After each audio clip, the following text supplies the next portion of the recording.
just check this. Okay. I switched. They can hear you. Wait, now Okay. they can hear you. My desktop audio is off. Lone. Let Hello. us, okay, right. So, let me just do this thing. Right. Anyway, yep. All systems green. We should be good to go now. So, Kontaga, good morning, good afternoon, good evening, whenever you are, wherever you are. The name's Taka, and we are now live for V-Yapkulele Ep.19. It's been a while since I last done an episode of this series, because again, my holiday break went unexpectedly long. So I can already feel like I'm about to be really rusty at this. I feel like I'm about to mess up something, but oh well, it is what it is. So, yeah, today we are our guest for this week is Soul Ruby.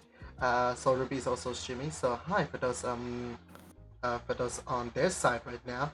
I'm Taka. I'm the host of this series.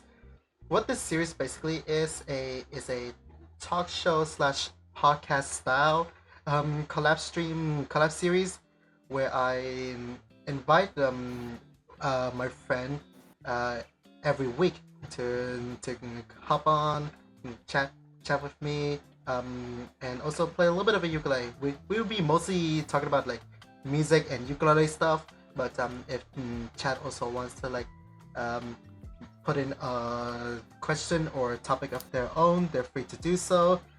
We'll mostly touch on that when we feel like we don't really have anything to talk about at the moment. But yeah, that should be all about it. I'm gonna jump straight into the whole introduction stuff. So right. Ruby, would you like to introduce yourself to this series? Hey, I'm Soul Ruby. Go by Soul or Ruby. Yeah, I am a streamer and I do music and I rage at video games all the time and my chat trolls me. And that's all I do. Yep. Fair enough. Right, so let's see. I suppose we'll start off with a few questions that I have that allows our viewers and listeners to get to know you about your ukulele stuff. So when do you remember? When did you start playing the ukulele? That's a good question. I want to say 2018 was the first time. I don't know. I think it was then. 2018? 2018. You're 1 year earlier than I. What the heck? I know. I'm a Gramps. I first got my first ukulele at 2019. It was like what? It was like nearly summer. Oh yeah. Right. We're gonna follow that up. Like how or like why did you decide to start playing the ukulele in the first place? So that's a good question. I started originally back in the day.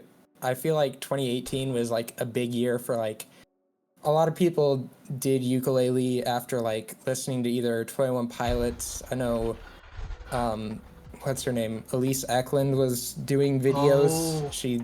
Yeah, that back in the day. Do you guys remember that? Yeah. Yeah. And then yeah, I surprisingly I do remember quite a lot about like Elise doing her ukulele videos and stuff like that. yeah, she Wow. had such dry humor, which is so like opposed to me. I'm very on the nose in my humor. So it was just really fun watching her videos.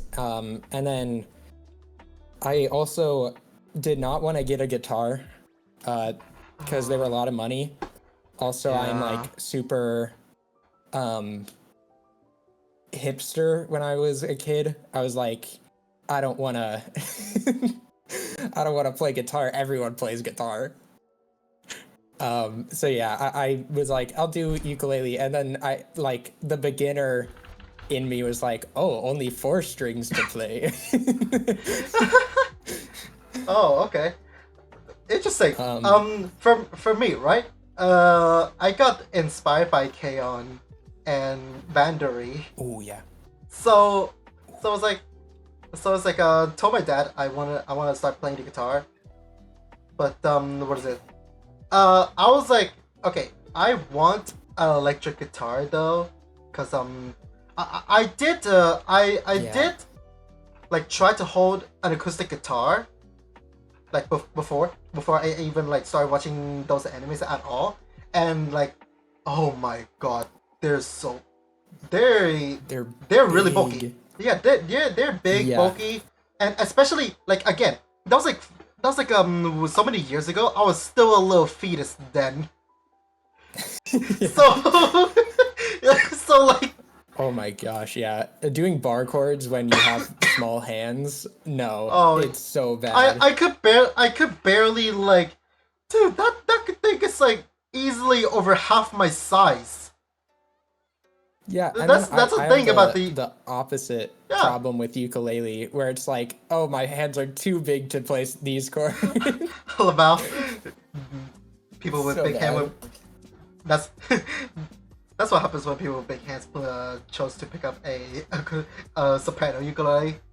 Oh my god. Yeah, Yeah, that's like one of the mistakes that you kind of just makes when you decide on your first ukulele. We'll get more onto that later. Right. So I looked at the electric guitar and like, okay, actually, electric guitar they look significantly slimmer. I can probably handle those. So told my dad. Oh, yeah. I don't think I told him specifically that I want an electric guitar, but I mean, he did get me a guitar.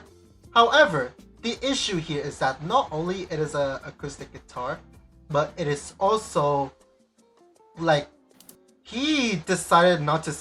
He just wanted to spend no money at all, and just like got a hand me down from like a friend of his, and dear God. I mean, I was like low key. I was like quite a little bit excited, but at the same time, that thing is so dusty and crusty. I was like, No. I could, I like it had so much dust inside out. I would probably have like, I would probably develop like some lung disease from it. Like it's like like it's practically indistinguishable from an urn. Like good lord. It's an urn. True.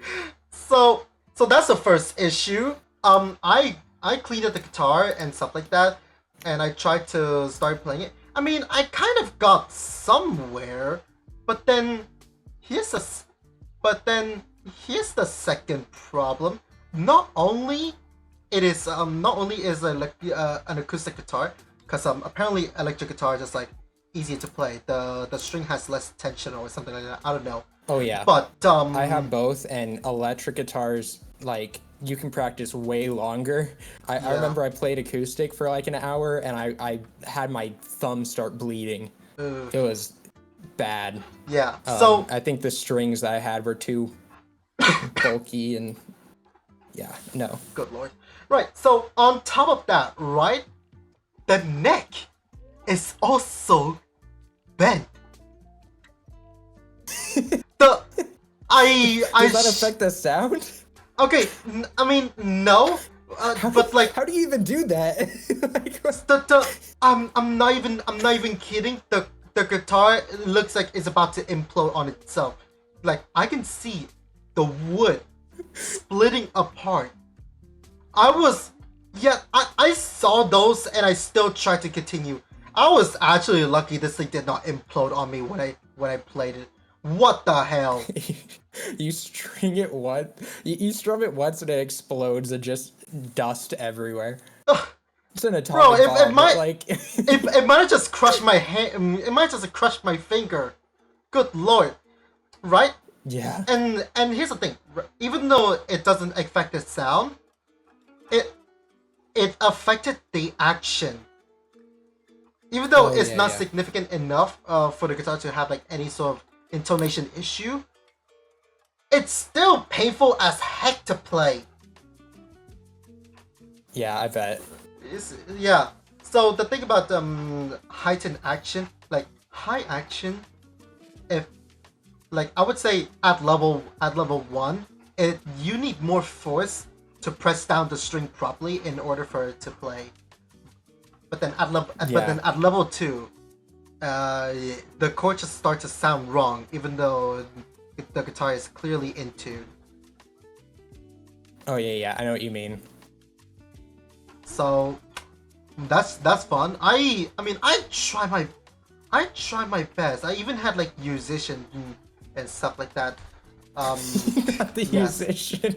The Okay. musician is It so was yeah, no, yeah. I actually used musician while it was good. But then even with musician I stopped playing after It one. was good.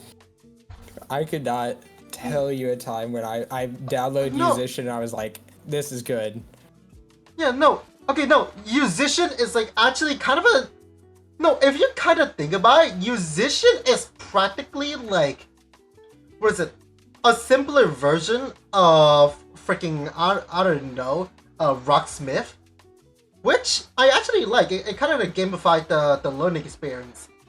But then That's true. and then especially like way back in the day, they had like custom custom sheets and stuff like that. People can actually churn out notes of like whatever song they want and put it on there. I could have learned fucking Yorini Kakeru back then. But then Yeah. but then what they removed it and you know musician is back to being shit. Ugh. Yeah, that's the problem. I used to my first like musical thing that I did was back when I was like 8. I did piano for a long time.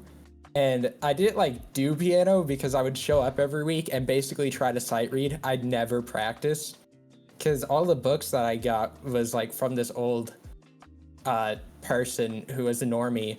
So it'd be like, I've been working on the railroad and I want to play like Crossing Field from SAO. So I'm like, I could not do it. And then eventually I just kind of brute forced myself into doing a lot of playing by ear, which is like, I'm not like, what's the term? Tone deaf, but I'm You like tone deaf. I need relative pitch. Like any song I do or record or cover, I usually have the song on in the background.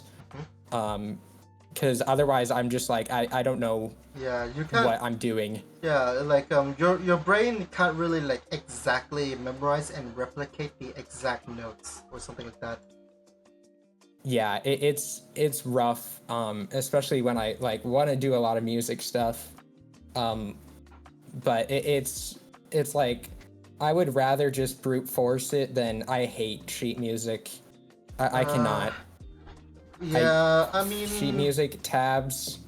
I just sit there instead and brute force it and hope. I mean, taps are fine. I kind of just was, I like for me when I play taps, right? I kind of just do the whole, what is it, rhythm gamer muscle memory things, and you know it'll be fine.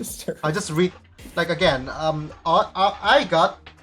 I just need to like focus on what is it, what's the number, where the number is located, like which one is next, and Yeah. I just and then I just let my finger was it do the thing on its own. So, Yeah, I get annoyed with tabs because I'm just like, there's way too much to memorize, and I'm bad at like multiple tabs, where it's like you're playing two notes together. But if it's just like doing the oh, melody, I'm like, I can just figure that out myself. I don't uh, need to yeah, look up a video. yeah, I think so far I'm still up to the whole, was it? I'm still up to the level of like being able to read melody and stuff like that. Hmm. Yeah, I hate music theory stuff, which sucks because I like music. Ah, yes. I just want to vibe. I mean, well, I mean, I barely know much about music theory. I just like, um, It helps. Like it, it definitely is like, okay, I know what notes I should be trying to play. Like I know the key of the song, but it's like I don't know. You can very much get into the weeds of it. hmm, okay. Well, yeah. I mean, music theory, I did learn. I would say, like, for the most part, music theory is like only essential when, when I talk about the note scale, octave, and stuff like that. Because Hmm. again, they're really essential. But if when it comes to like the advanced stuff, I just skipped over because I just don't feel like they're really necessary for like the level I'm at right now. Yeah, I think that's kind of what you have to focus on. Is just like any instrument or anything you do, you can, you know, Yeah, any it's instrument can be as hard as you make it. I You mean, know, yeah, it's you I can. would say it's like case in point ukulele, right? When I teach somebody how to play the ukulele, I always try to like throw in some basic music theory, like okay, this is the scale, right? This is a C, the D, E, F, G, A, and stuff, and just like basic stuff like that. Because Mhm. was it in my opinion, the key to learn the ukulele easier in the long run is to understand how the instrument itself works, as well as like what um like how does it produce its note, and the gestures you need to like, yeah, just the whole technicality of how the instrument works and all that stuff. Like I teach that stuff, and was it um I kind of expect mm, the student to be able to figure out like how to play the D note, or how to play like whatever note that comes to mind. They don't have to remember what fret or what string specifically. They just need to understand how the frets itself work, and how, Yeah, yeah. yeah. I feel like there's a bunch of like essential components, like learning, the four most like played chords, maybe throw in E minor, Eh, uh, stuff like that. Learn how to bar chord so it's easier to, go up the fret. yeah. The cage I system on ukulele. Do they have a cage system on ukulele? I bet. I know they What have it on system? guitar. Cage. So basically on guitar they have it so you can kind of like work up and be like, okay, this is how to play a B minor, and you just like take a chord shape and then you add a bridge in front of it and it raises it a half step. So like if I'm Raises. playing a C chord, if I bar the chord and have the same shape, then it'll be a C sharp Oh right, so chord. like this way, so and this. Oh, hold on. Yeah, Oh, okay. I feel like that helps a lot too. Yeah. Ooh. Or Because there's a even lot like, of times, like, especially on guitar tabs, where I'm just like, okay, there's no way anyone plays that chord with that, like, chord shape. some of these I'm like, okay, I need like to have spider hands in order to make that chord. Like, what are you talking Yeah, about? you do need like incredible finger flexibility. Yeah, I mean, like even now there are some chord shapes that I'm picking up on now. Finally, I always play the D chord. I always bar it instead I mean, of do like 3 stacks. I just think it's easier to bar and then yeah, just not bar the last uh yeah. Okay, string. a friend. Okay, actually, you know what? I know a friend of mine in real life who actually plays the D chord like that. You can't just and and if you kind of think about it, a chord is just like a specific set of notes being played all together. Um, Yeah, as for like how, as for like how do you get those notes in the first place? Well, it's completely up to you. yeah. You can just like cheese it however you want. I feel like a lot of people are very, very focused on technique, and it just like kind of takes the fun out of it sometimes. It's Yeah. really hard to teach music because you got like people who are like, okay, you need to know every little detail first, and then we can start playing songs that you want, rather than like Yes. start playing songs that you like, have a little bit of interest in it, and then go from there. That's definitely like what I learned on my journey with music. I didn't really start until like I would say like 4 years after I started lessons is when I like actually started doing music. Oh. And that was Mm. because I played a bunch of I think I played your the USOB song. Oh. Racing into the Night. Oh. Yorini Kakeru. Yoru ni kakeru. Yeah. I. God, music journey for me is like it's just like I don't know. Like I'm making it complicated for no reason. Cause was it? I'm not sure I if I get that. not sure if I told this, but I became like incredibly self-aware of my music skill when I was like I think like I was around 13 or something like that. I already became like incredibly self-aware of like my music skill because like I grew up in a musical oriented family, right? Like my both my Mm, parents they're musician in some way or form, like in the past at least. Um and so and yeah, my dad is still hold up his passion for singing to this day, and yeah, I through my family I did pick up my fondness for music in some way or form, but then because I got self-aware too quickly, um I mm. I just never really let myself practice music or show it to like anybody else. I mean, I do like try to dabble in music in private sometimes, but a lot of the times, I barely had like a private room at all or anything.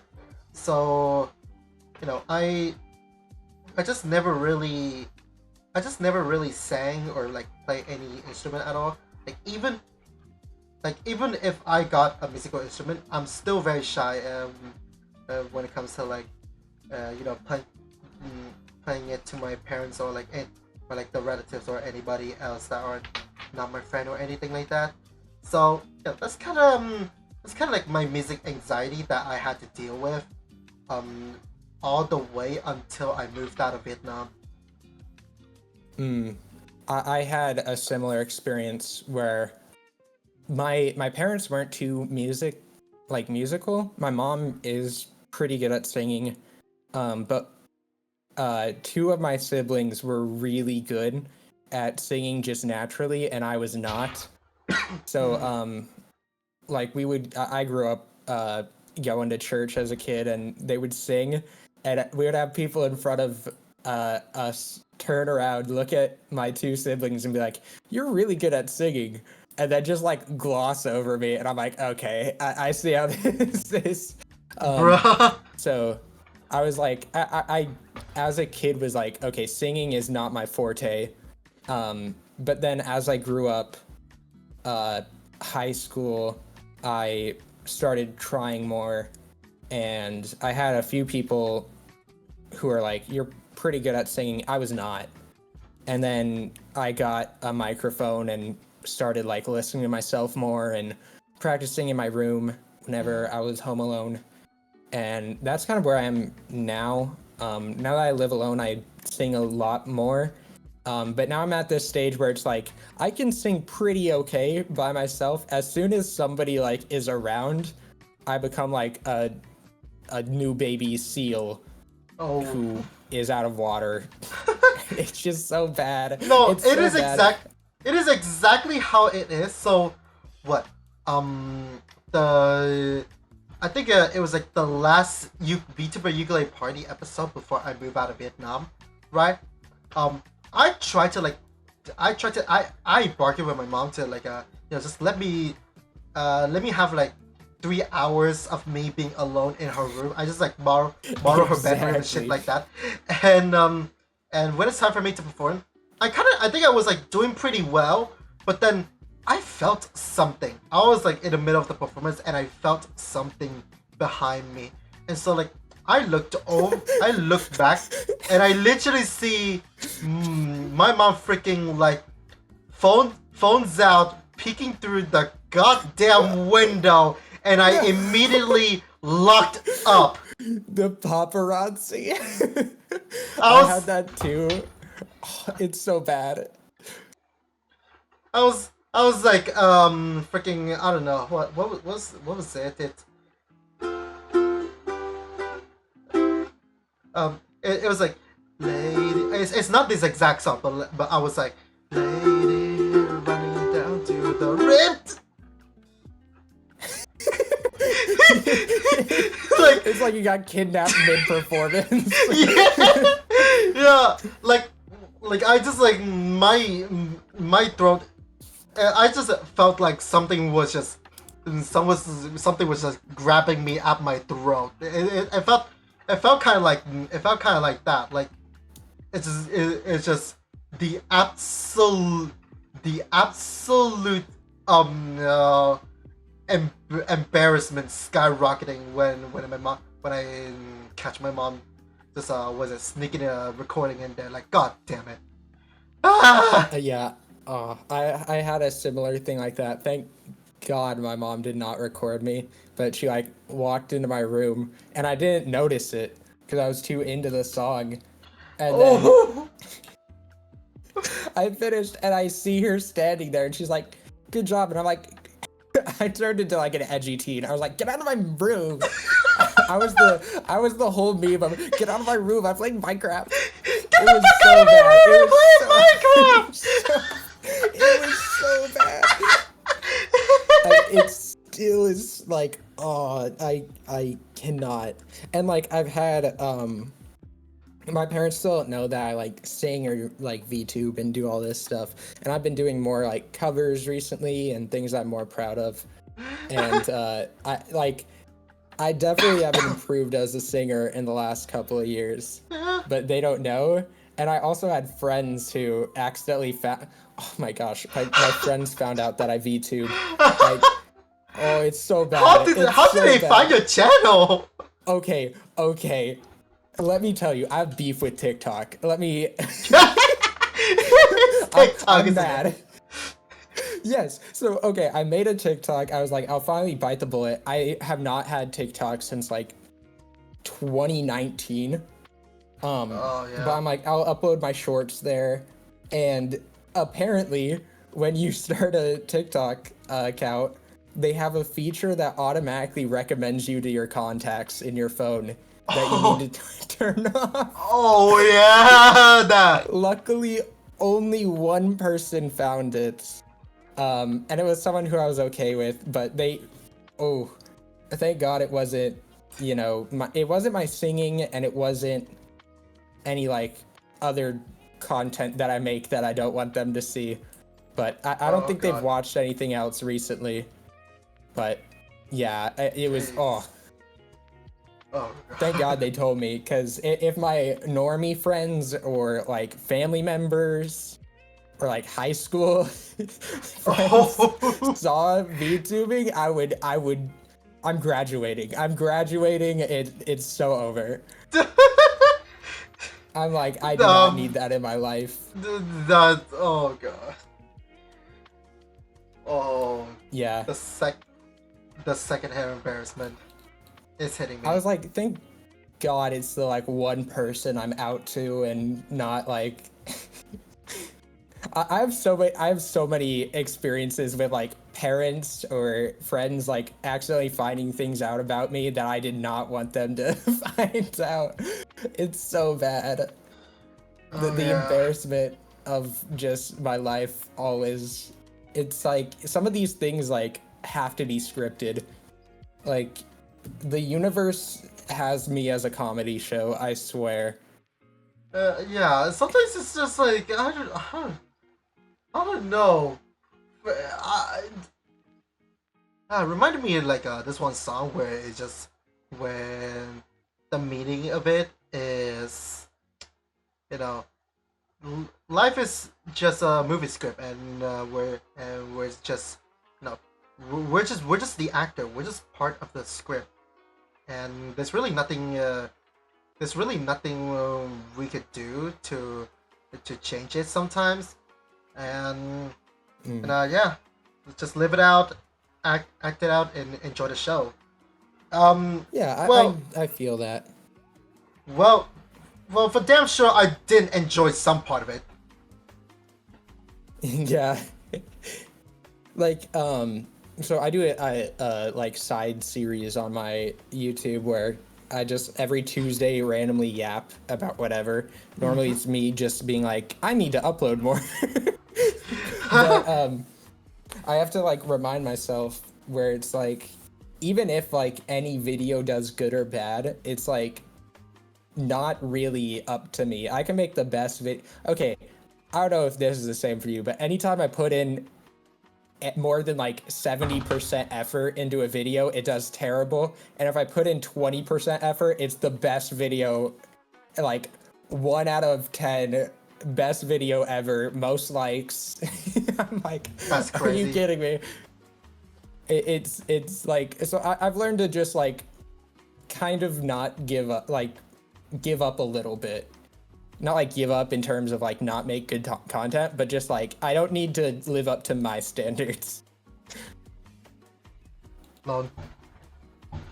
Uh, It's funny. The more I like put effort into a video, the more my watch time goes down. Like I remember I did like a fully edited stream highlight thing, and it was like the worst retention rate compared to me just like randomly throwing in a zoom in once every blue moon. I'm like, okay, oh, maybe I just don't have that many like Gen Z or Gen Alpha viewers.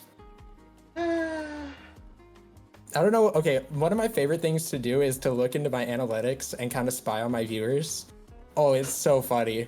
It's so funny. oh god. Okay, tell me about it because that's not something I usually do.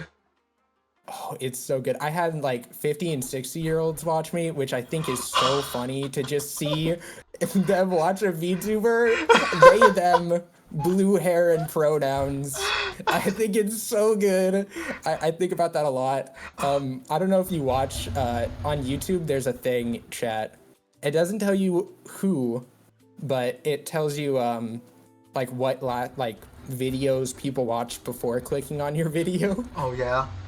Oh yeah. And my chat needs help. Oh my gosh. I I everybody acts so wholesome in my chat. I know what you are. The battle. I've seen the clips you watch. That's crazy. They bonk me. I need to bonk them. They're let me tell you some of these. I I think I have some screenshots of random videos somewhere in a random folder that people have watched before mine. It's so good. okay. I I will really should stalk give you that a if you're check. my viewer. You know what that just reminded me. you know when I talked to you about like how I joined the ukulele underground forum and introduced a bunch of baby boomers to me as a VTuber, and then like the collab, yeah. So It rocks. around the same time, I have a video. Around the same time, for some reason, I have a video on my channel of like just a straight 30 minutes ish raw recording session of me changing at the strings on my ukulele, and yeah, around that same time, after I joined, somehow that video gained 100 views. Like what? Did they watch it? I'm not sure. Actually, I'm gonna go check right now. Okay, this is my other beef with TikTok. I probably have posted 11 shorts. Most of them have 0 to 2 views. And there's one that has like 500 views. And it's the one of me solving a Rubik's Cube. And I did hand cam. And I'm 99% sure it's just people who wanted to see my thighs. I'm like, why is this the one that has more than 2 views? Like, there's such a discrepancy. I'm like, is this what I'm supposed to do on TikTok? I don't understand TikTok. People say it's good for VTubers to like spread your audience stuff, but for me, I'm like, this is crazy. Lamel. Okay, I'm checking. So what was it? I kind of joined the forum. Like this. Yeah. The same like post that I would do on YouTube would get like 1.5K. I'm like, are you kidding me? Lamau. Right. Okay, I'm checking. So I kind of joined the community. Like, I joined the forum. When did I join it exactly? I'm gonna go Did they check right repost it on the forum? Maybe. No, I did not. Okay, I'm looking. It was just raw. I'm 100 view. I'm looking right now. Show order item. Oh, okay, so I joined. Actually, I joined like a few days. Like was it like, let's say August 20-ish, and then what? Okay, let me check. My. Okay, I made my like my official member self introduction post on August 25. So beginning from there, starting from the 29th, I went from 74 views to 175 by September 2nd. That's insane. Yeah, hold on. I need to check my audience then. Let's see. Most is watched on a tablet. That's weird. Top geography. Okay, I just don't have enough data to show the age in general. But top geography. I finally broke the curse. Damn. I've only had 100% male viewers for a year. Damn. Year. That's crazy. Whole year, but I had like 9% female this time. I don't know why. I feel like I'm more geared towards feminine stuff. I don't know. I mean, IRL, I'm more friends with women than men. So it's weird.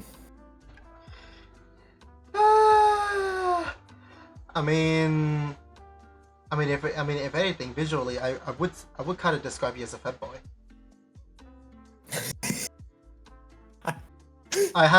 That's what everyone says. Yeah, I tried my model. I do have booba. It's hard to see. How do I do this? But I do have it. I need to change my the mouth model's shirt. But okay. I am seeing something though. Top geographies, United States gets like 60% of covers 60% of my of the viewer base. Oh yeah, hold up, I'm seeing it now. Yeah, I'm seeing like a spike of United States views. around the time when the spike started. So I guess Maybe they somebody shared it. probably, because like I mean, as far as I know, at least the forum staff did actually check out my YouTube. Did they I know, I don't know where it is, but there's a feature in the analytics where it's like where people found it from, and it would say like direct or other source or like Discord or something like that. I I stopped looking at analytics so much because the first day of when I upload a video is like the worst performing video of all time every time, and then randomly, like while I'm asleep, it jumps up to number 1. And I'm just like, okay, so this is, I don't know what I'm doing.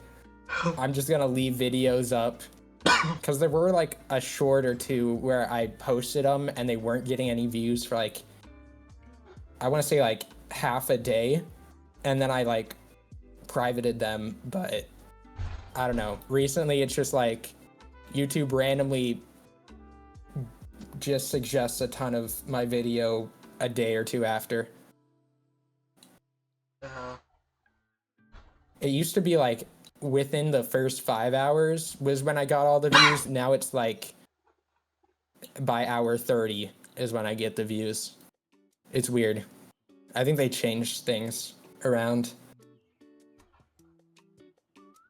But I've also just stopped looking at analytics so much. Yeah, and no, randomly this month I've exploded. Like sub count got up like 200%, and I'm like, how? Where'd you come from? Yeah, Last time I streamed, I never stream with viewer numbers on, and if I would have looked at the viewer numbers, I think I would have had a heart attack. I'm like, why are you here? yeah, I'm like, leave.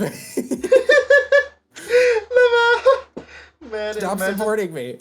It's like you're just so you just don't care about it's like kind of same case for me. I've seen shit analytics breaking so many people, so I just like made it a habit of mine to not check analytics at all. It was only until if I just started like a massive spike of, okay, where are you coming from? Then that's when I would like see if there's any spike or any anomaly or something like that, and yeah, and like Yeah. it's just like, okay, one upside about not giving a care about the analytics at all is that you just how do I say this? You it's really easy to be surprised by like double digit numbers, honestly. Yeah, there's no expectations. You just have no expectations, and you just like, and you're just It's very weird. easily blown away. I had the thought like literally this morning when I was getting ready. I'm like the numbers that I'm getting now are like numbers a month or two ago, maybe 3. I would have been like, I would have celebrated.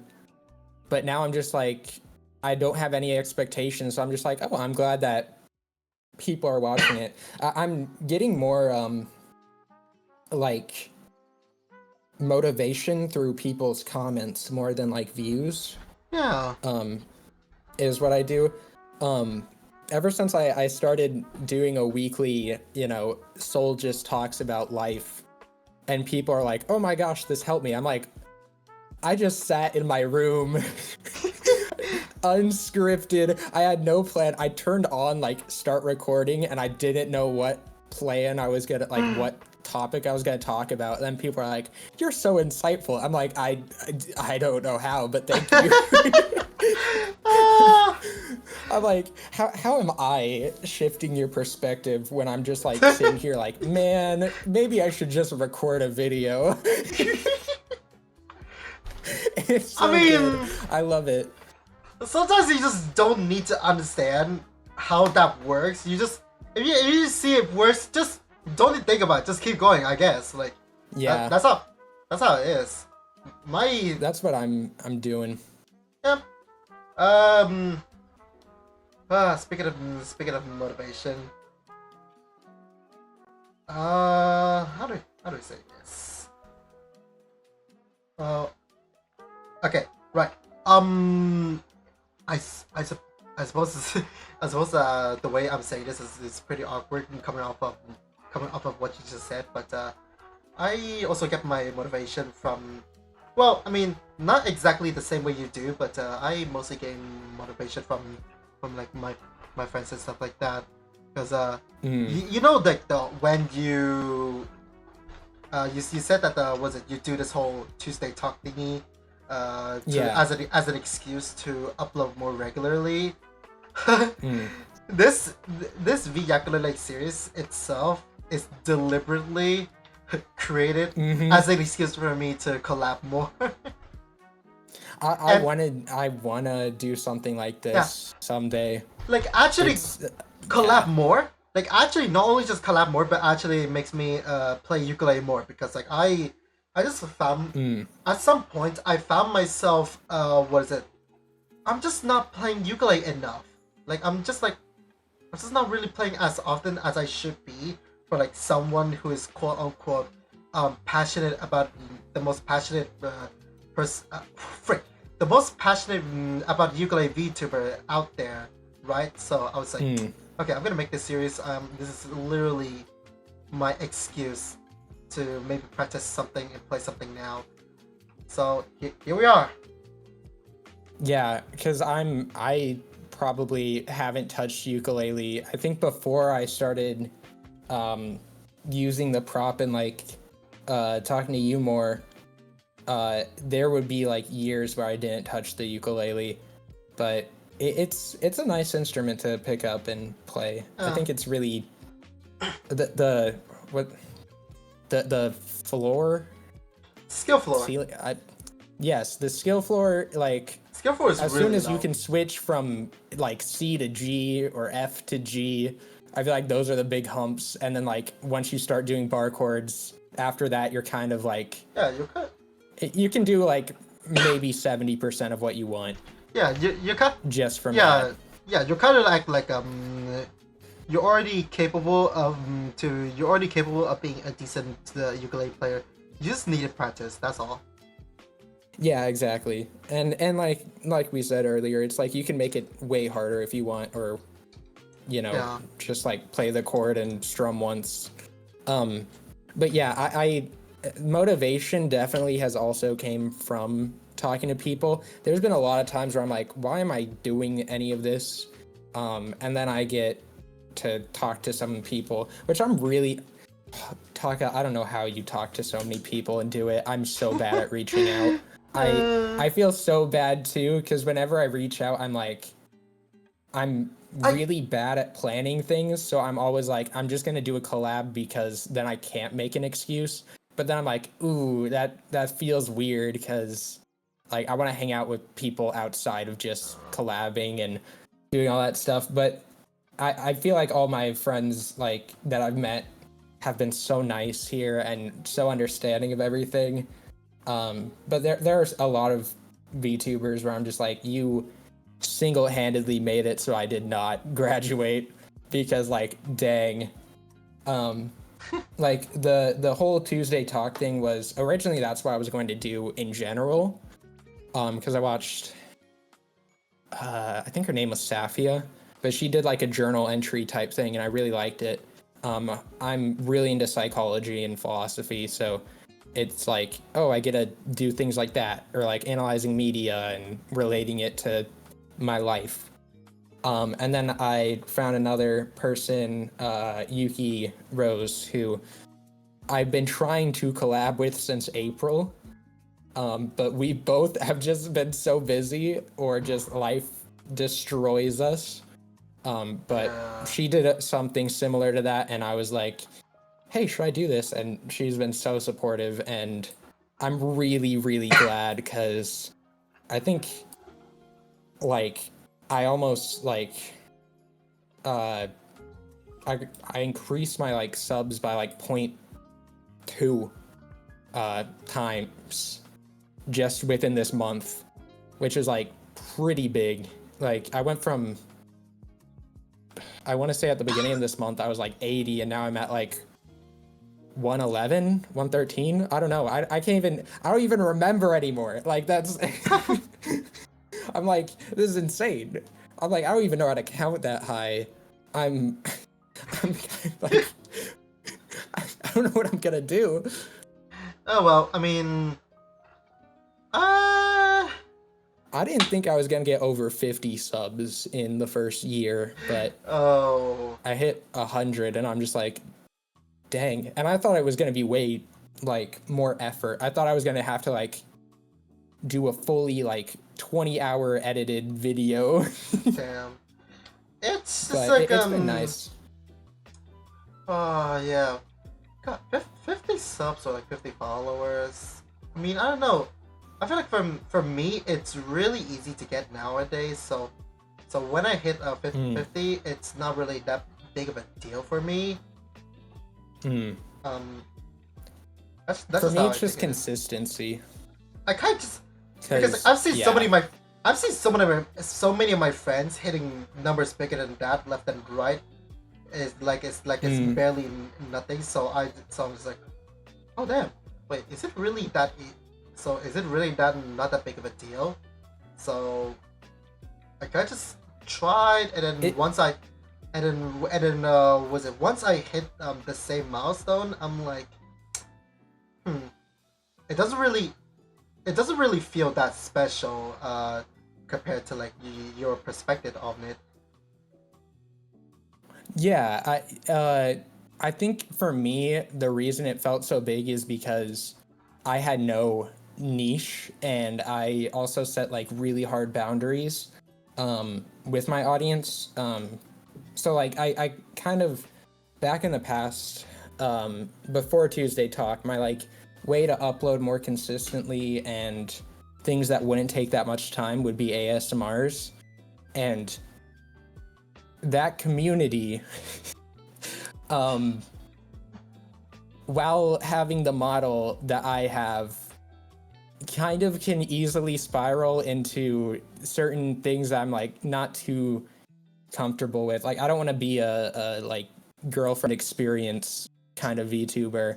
Like, you know, shout out anyone who can do that, but I'm like, I it's not for me. I'm very much like, I'm very not too into romance or, you know, any of that kind of stuff. It takes me like a long time, and I'm like, it's so weird for me to have people be like, I have had a few people where they came in and were like, oh my gosh, be my wife. And I'm like, I'm good. I'll cook and I'll blow up the house. Like, you don't want me. Oh yeah, typical. But yeah, I've definitely calmed it down more. Since I stopped doing ASMR so regularly, and I kind of set up that limit. When I was doing ASMRs, like, I think some of my ASMRs are still the top videos on my channel, and I know a lot of viewers want some, but I have to like, it's really hard for me to find a script because everything's like, now kiss, and I'm like, I don't want to, like, ew. What does it feel? Yeah. No, they're definitely like a lot. Okay, so now, hold on, what am I trying to say?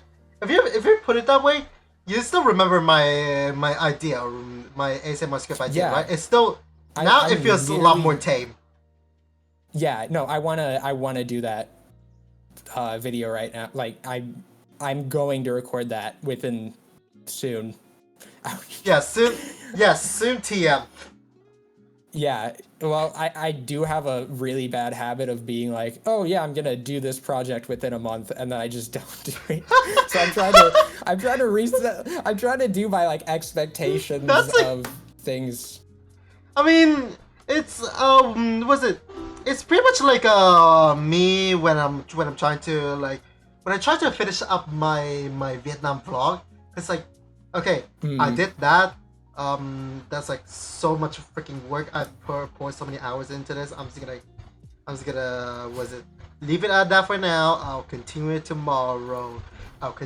Yeah, I said I'll continue tomorrow. 2 months later. Exactly. Yeah. Yeah, that's how I am. I just So I'm, yeah. I I just feel had like to my like viewers have kind of expected it. uh I and was it but like I didn't really force myself into it. I every day I keep telling myself that okay, I'm really gonna finish this one.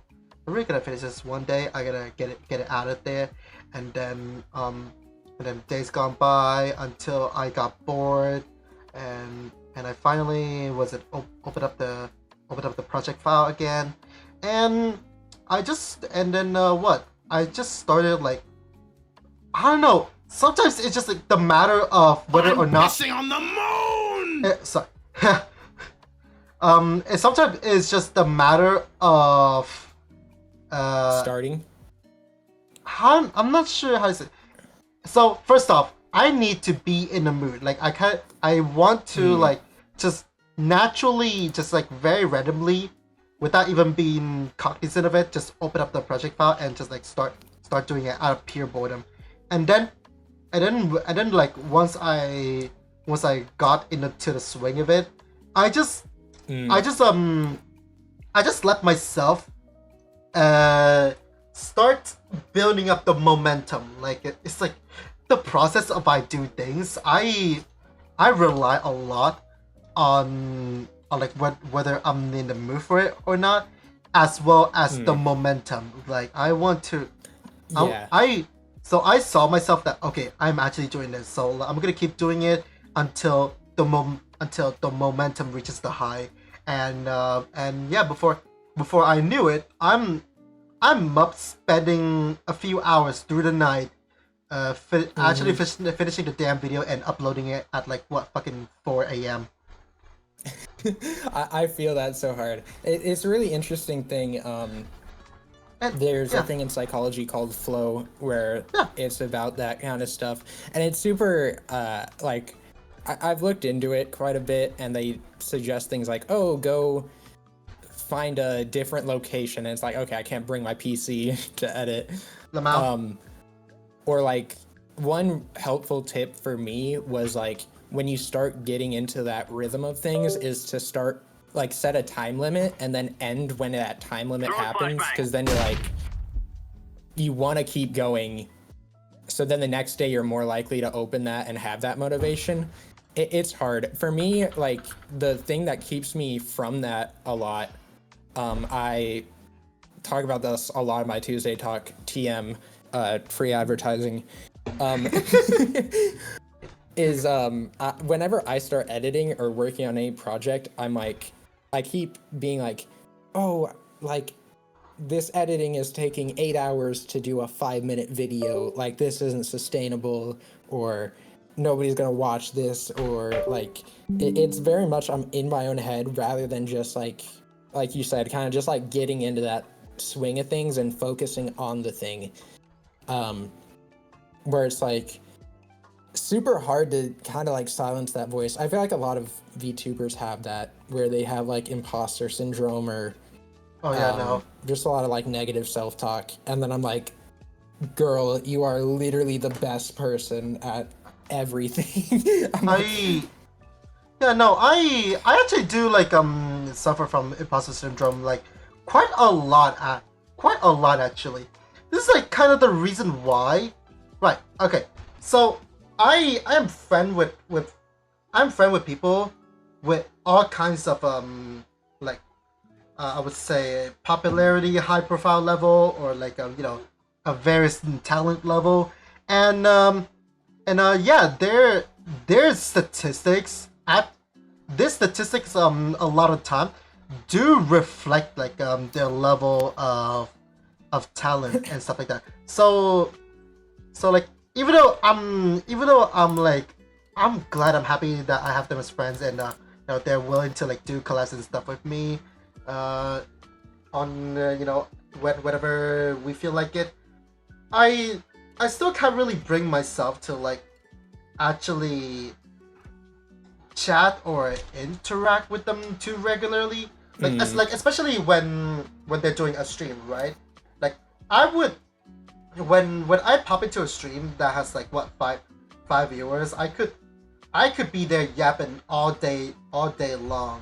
But then the moment but then the moment they get but then the moment they get like what is it? The moment they get like a massive boost in viewer, or like if someone starts like throwing donations left and right. I mean, for once, I am happy for them, but then at the same times the imposter syndrome kicks in, or and with a side of jealousy, and I just start to like silently dip out because I don't feel like I struggle a lot with feeling like whether or not my friends actually do welcome me or like want me to be around at all.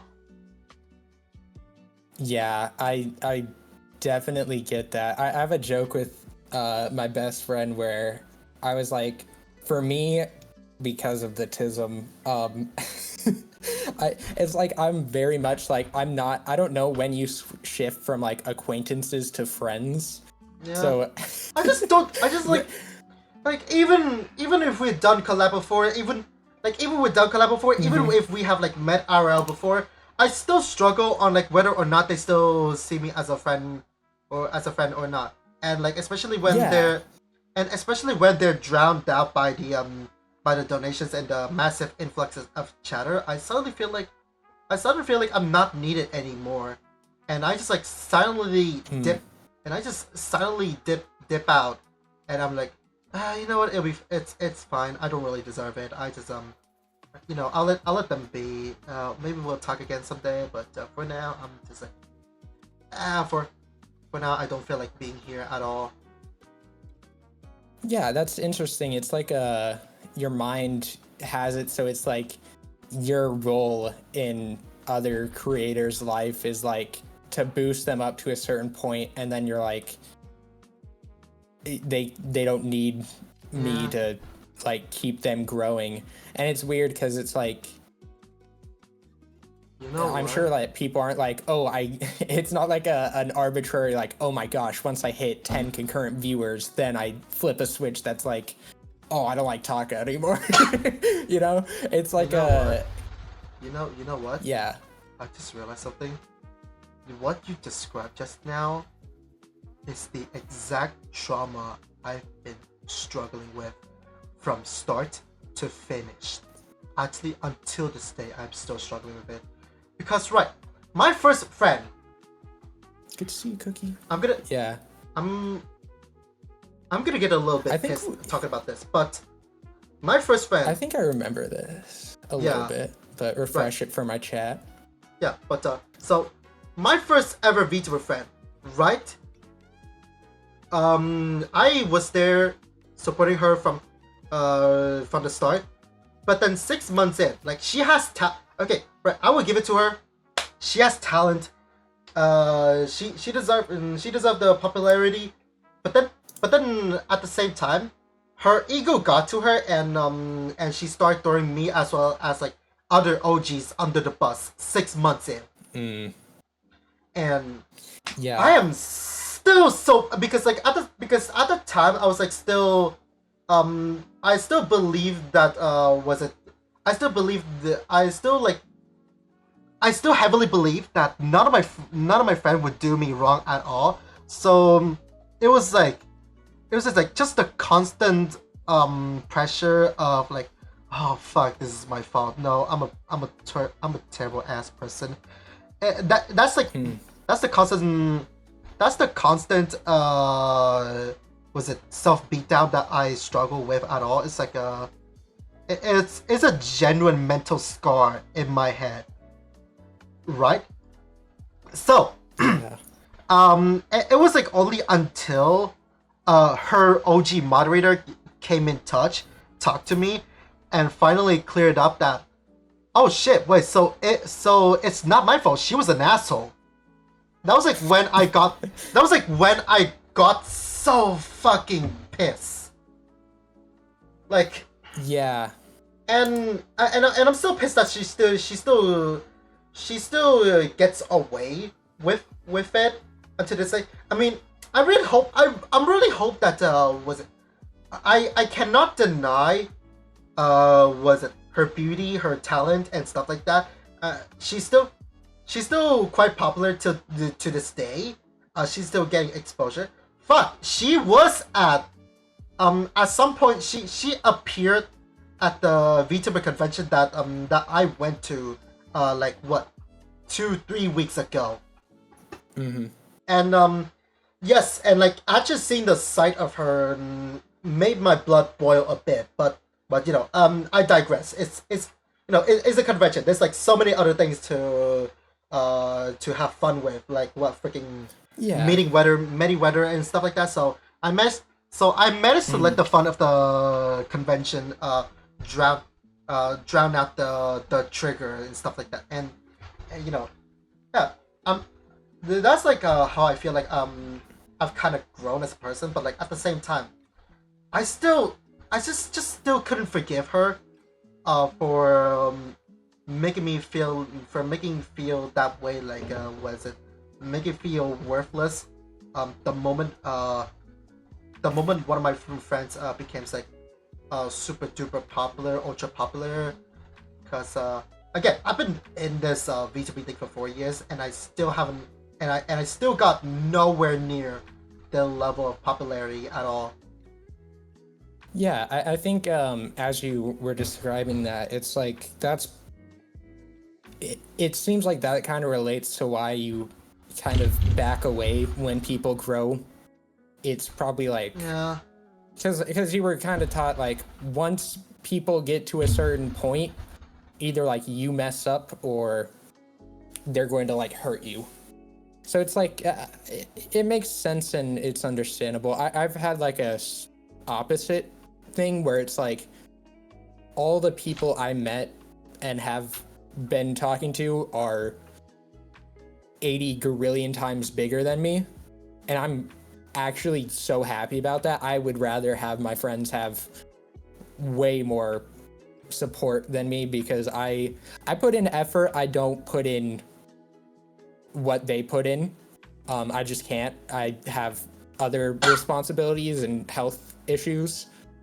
So it's been like it's been nice to see other people grow, and I had to like train myself to not look at people's numbers. Like I think my first collab, it was either first or second, was with ASMR person named Bunny VA, and when I first reached out to her, I think she was at a couple hundred, maybe 1,000 subs, and now she's at like 10K, and I still talk to her like regularly, and it's like I really had to train myself to be like I think that numbers on YouTube or Twitch or anything is very not indicative of people's Yeah. talents or worth. At least that's what I tell myself. Because I know like there's a lot of things like I know if I did a lot of ASMR stuff, I could theoretically have a lot more.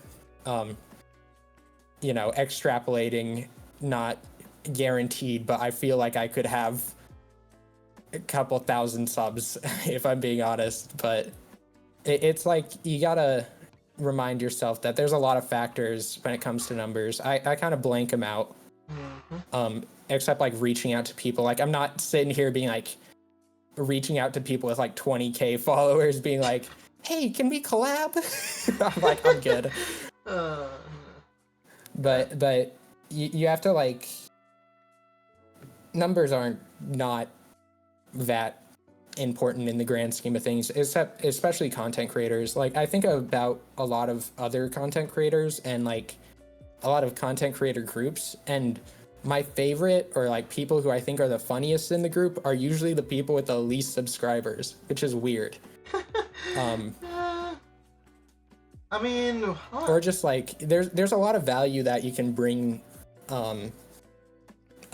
to groups without being big yourself. I think of uh well, Matara's past life, where I feel heavily when she was in that company, she provided a lot in terms of like kind of what you do, Taco, where it's like organizing collabs, reaching out to people, making sure they're okay. Kind of like a like older sibling figure that kind of gets things all in organized. And it's like, yeah, it's you can bring a lot more than just numbers and exposure. And this is the reason why I wish the world kind of worked on like a karma slash goodwill system. Yeah. Oh yeah. Um yeah, you gotta find like what you provide to other people, but on the flip side, you need to not focus just on that. Like I feel like for me heavily, the thing that I provide to other creators is like I've had a lot of creators reach out to me about like tough times and stuff like that, and I've had training in many psychology and philosophy classes, and I worked in like crisis situations, so I'm pretty good at getting people through that hurdle. So I see myself more as like, okay, I'm gonna inspire you to just like, there's a little voice in your head that says like, oh, don't do this, or it's not gonna be good enough, and I'm just like, shoot it. But I can't do that to myself. It's rough, but I feel like a lot of content creators are way too hard on themselves. And I've also been very fortunate where I haven't met a creator like the one you described, where I don't think any creator I've worked with or done anything with has been anything but nice to me. Well, I mean, so it's been nice. I don't know, cause like if it's not obvious already, I've already lost faith in I've already lost some of my faith in humanity.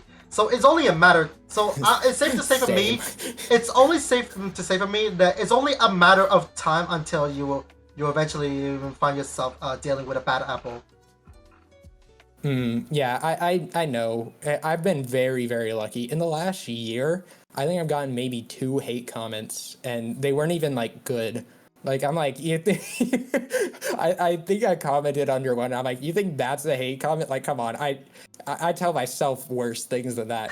Like I laugh at them. I'm like, come on, you can do better.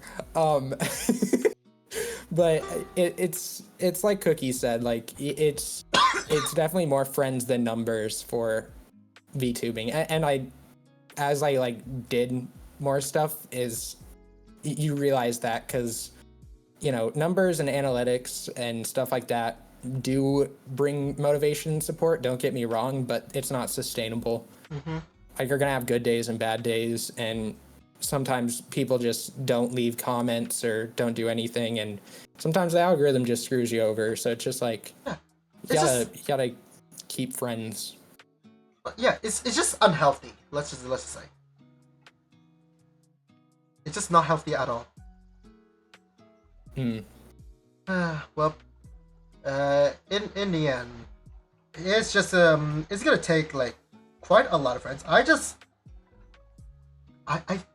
feel really selfish saying this, but like I just wish that a lot of my more popular friends actually wasn't care more and interact back to me. Like if that's like a lot of that, like it's going to take a lot of that for me to finally shake off the trauma.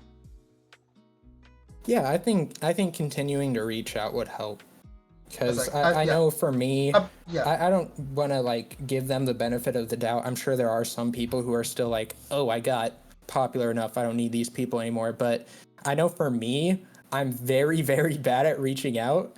And if like you DM me and you're like, hey, you want to do this? And I'm like, yeah, sure.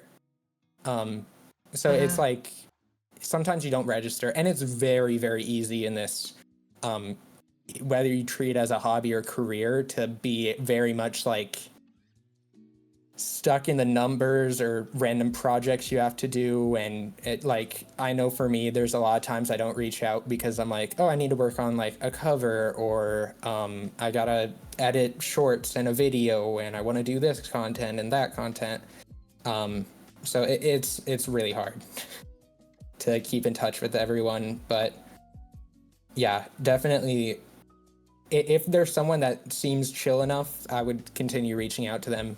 Because also there's a lot of times where like the expectation is that one person in the friendship reaches out, which is also something I had to learn with like my IRL friends, where I'm like, I don't reach out to people to schedule things, but I don't know, friendships are hard.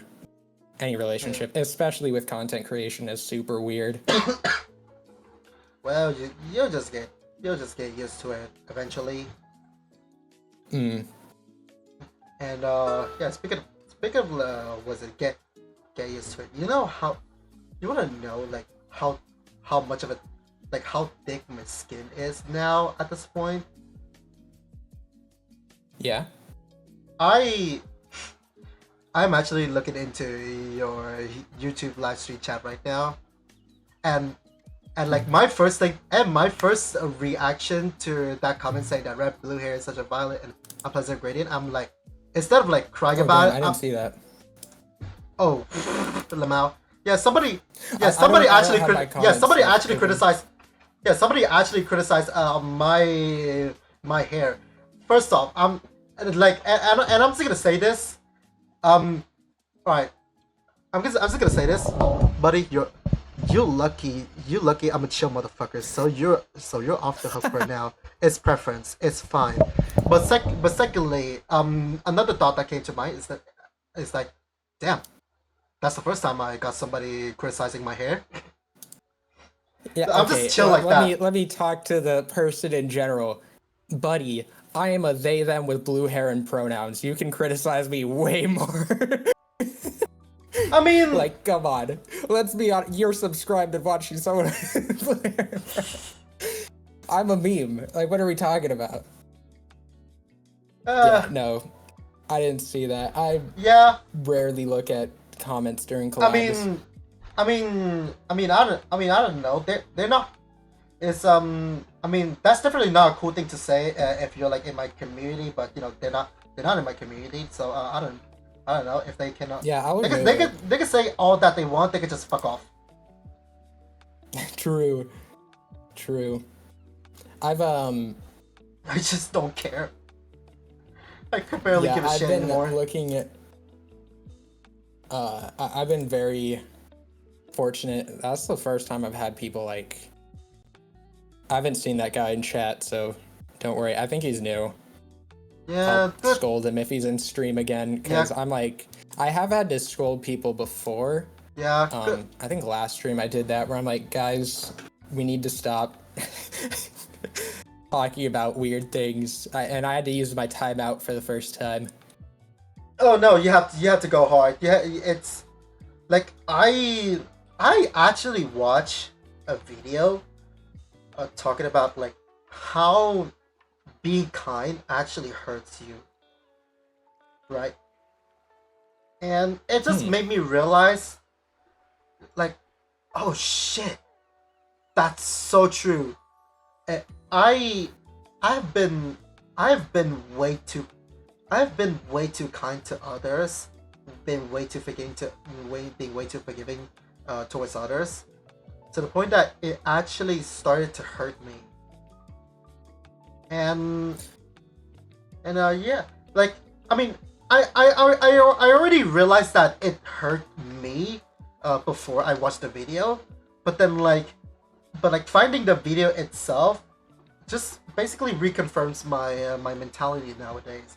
I was way too soft. I was way too kind. I mean, I am still kind. I am still kind nowadays, but the thing is, my tolerance is a lot more stricter than how I was 2 years ago now.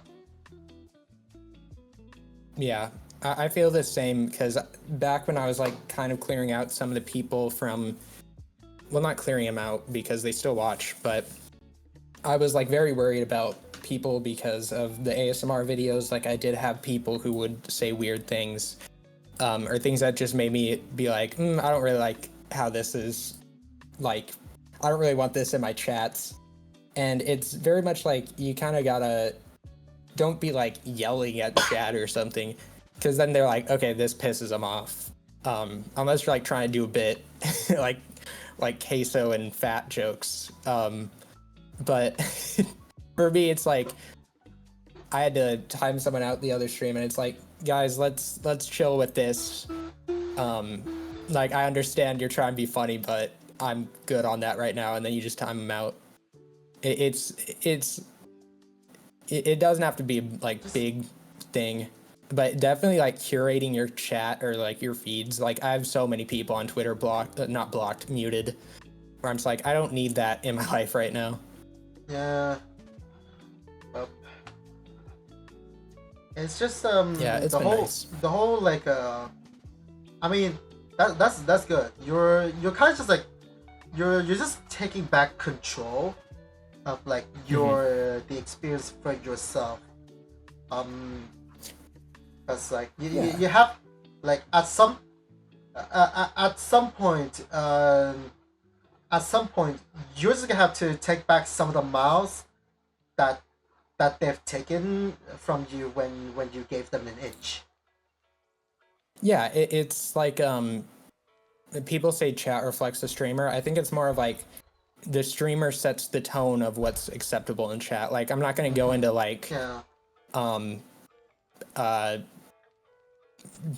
Like, oh my gosh, I don't know her name now, but I'm not gonna go into like one of the Hollow Live girls chats and then talk the same way that I do in like Bao or Numi's chat.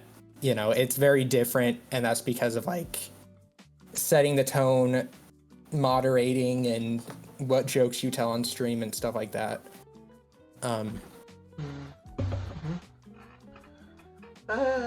Yeah. Yeah.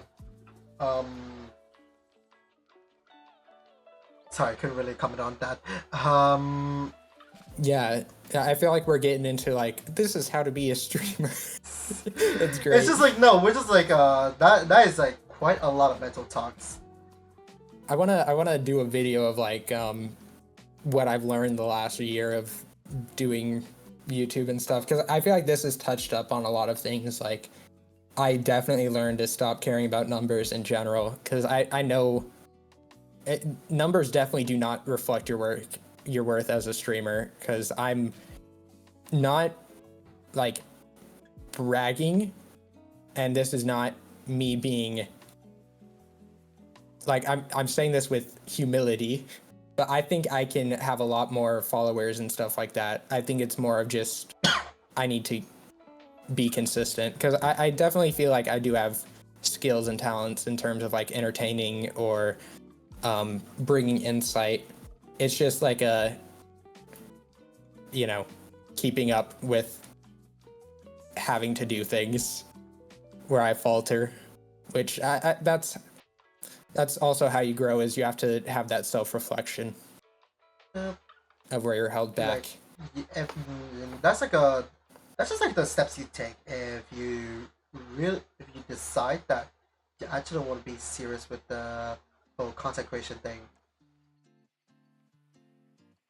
Yeah, I definitely feel like I'm serious. It's the problem is I get in my way, where I take it too serious, where I'm like, I need to have videos that are, uploaded on the same level as like people with 500K. And it's like, no, you just need to start and do things, and then eventually you can get like a team to help you. Well, I mean, I'm thinking back to I'm thinking about the whole like editing quality, video edit quality and stuff like that.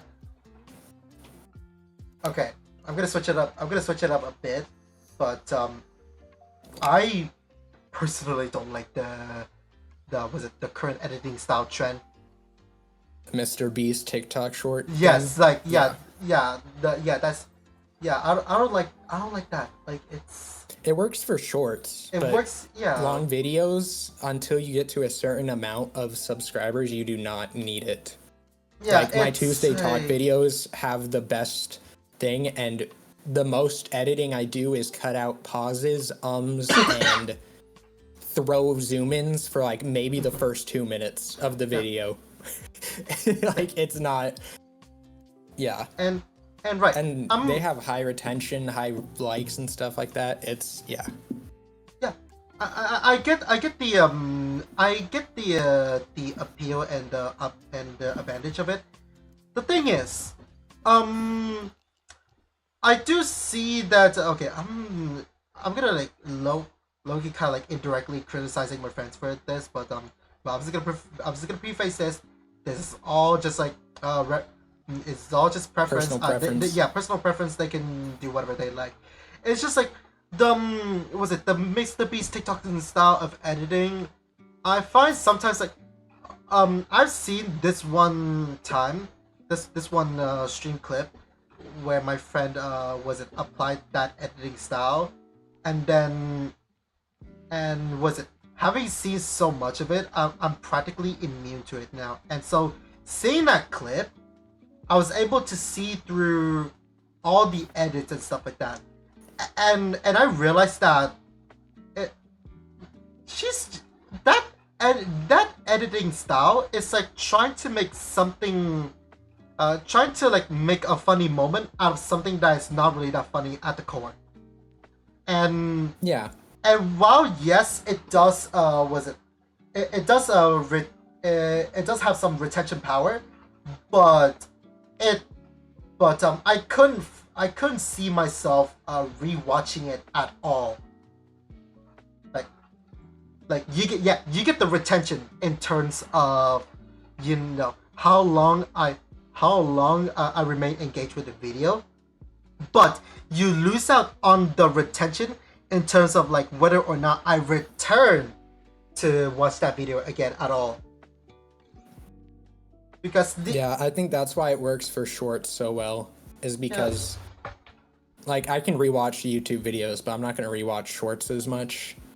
Yeah, exactly. I mean, don't get me wrong. There are some shorts that are like very rewatchable, but that's mainly because the content and the context of the clip itself is funny. It is actually funny at the core. Like even if you just post it, that's like the direction that I take with most of my content nowadays, right? If it's something that's actually funny without all the edits, then yes, I am gonna post that. I just only throw in a bit of editing and some attention to detail to essentially enhance the context of the video itself, not to try to make something seem funny, while in reality it is not that funny at all in the first place. Yeah, that's the difference between like whether people will watch your streams versus when people would only watch your shorts. It takes so much like in my opinion, it takes so much time and effort for nothing. Because you have to like apply those effects, double checking to make sure if you have truly enabled those like quadrillion sound effects on there. It's just like, why? It's just like I don't get it. I don't understand. Oh my gosh, my stream crashed. Give me 2 seconds. Rip. Oh my gosh. Okay, don't worry, chat. Oh my gosh. Okay, I'm looking at your YouTube. It seems, I think it's Oh fine. yeah, no, it literally was reloading. Lamau. Oh wait, now it's loading. Yeah. One of my, I would say, one of my I ran out of space. One of my main inspiration when it comes to like, the proper editing style, is I would go with Soviet Womble and the Russian Badger, if you know who they are. Like, yeah, they're doing gaming stuff just like any other, but then at the same time, they have buddies and then they have personalities that actually makes the video funny on its own. And the way that they do the edit and stuff like that, it enhances the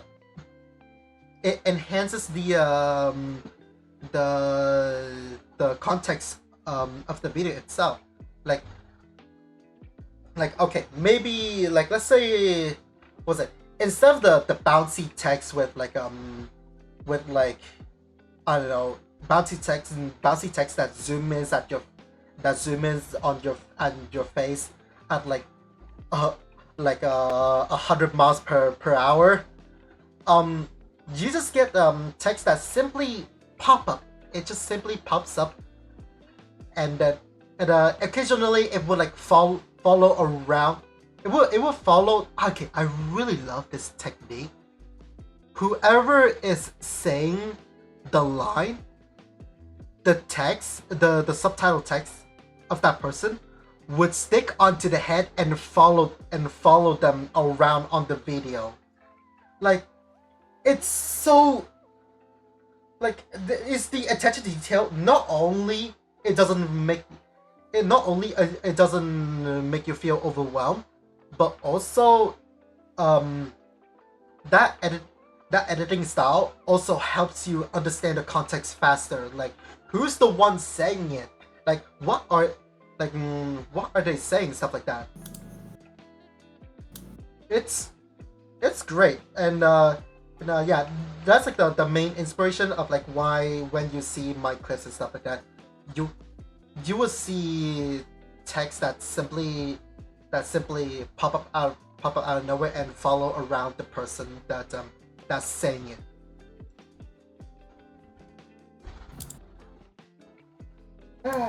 Okay. I think my stream's fixed. Yep. I'm checking. Yes. Maybe not YouTube side. It's still loading. I mean, hold on. No, I'm looking at YouTube. Yeah, it is playing again. It is going again. Okay, good. Somebody also decided to mow their lawn right now. Lamau. Thank you, dude. God, But, what time yeah. is it over there? 2:30. Oh, okay. I feel like half of my viewers are still on campus or school. Yeah. I mean, Or work. to be fair, this is a very unusual stream time of yours. I'm so sorry for that. Yeah, I normally stream at like 8 p.m., 9 p.m. I had to get a lamp because my tracking was so bad because I didn't have natural light. Well. Yeah, I want to circle back to oh my gosh, let me find. Somebody asked, can you still Cookie asked, can you still want to be successful while wanting your friends to be successful too? It's I personally think you can. You I think can. it's Okay, you can, but that answer comes with like a massive asterisk. Cause let's say this. A lot of the time, you can get popular off of like the kind of content that you make, but then at the same time, your friend may or may not be able to benefit from that at all. Simply because like maybe the main type of content that you make does not align or like harmonize well with the kind of contents that your friends make. So if you think that you can try to help your friend passively by becoming popular yourself, then no, that's gonna be very hard to happen. Another way you can also boost your friend up with you is to do a lot of like actually promote your friends to your audience. But then again, it has a chance of succeeding. Like I would say, okay, but again, it still has a chance of failure. Due to like the whole uh, content harmonizing thing, and what else? Um, I think and also you're also taking efforts, time, and energy from yourself. You're also sacrificing a part of it in order to do that promotion in the first place. and and yes, uh you're also effectively, was it, slicing off part of your audience to share with your friend. I have a different take. I think you can um, do both. Yeah. Um, I think it obviously like you're dividing your time and stuff, but I think that in the long, like even what we were talking about within the last hour, it's like it's definitely more important to have friends than worry about numbers. So it's like Yeah. for me personally, I think you can. Obviously, like certain content isn't gonna go well. Like I stream a lot of Lobotomy Corp, and have a bunch of friends or viewers who do that. And I'm not gonna be like, oh, Taka, do you want to do Lobotomy Corp? Because I know it doesn't mesh well with his stuff. Yeah. But like you can definitely find ways to. Well, like there's friend swap games. Like everybody plays like Repo or Peak or Among Us, Goose Duck. Like there's ways to combine things, or even like find ways to combine content. Like what if I have a bunch of friends who want to play Minecraft? I could invite them to like RP Minecraft thing, and then we could like start a band. Like if it was Taka, I know that he likes music and his audience likes music, so having like a band in Minecraft could be something. Think like Hollow and or was it Recollection?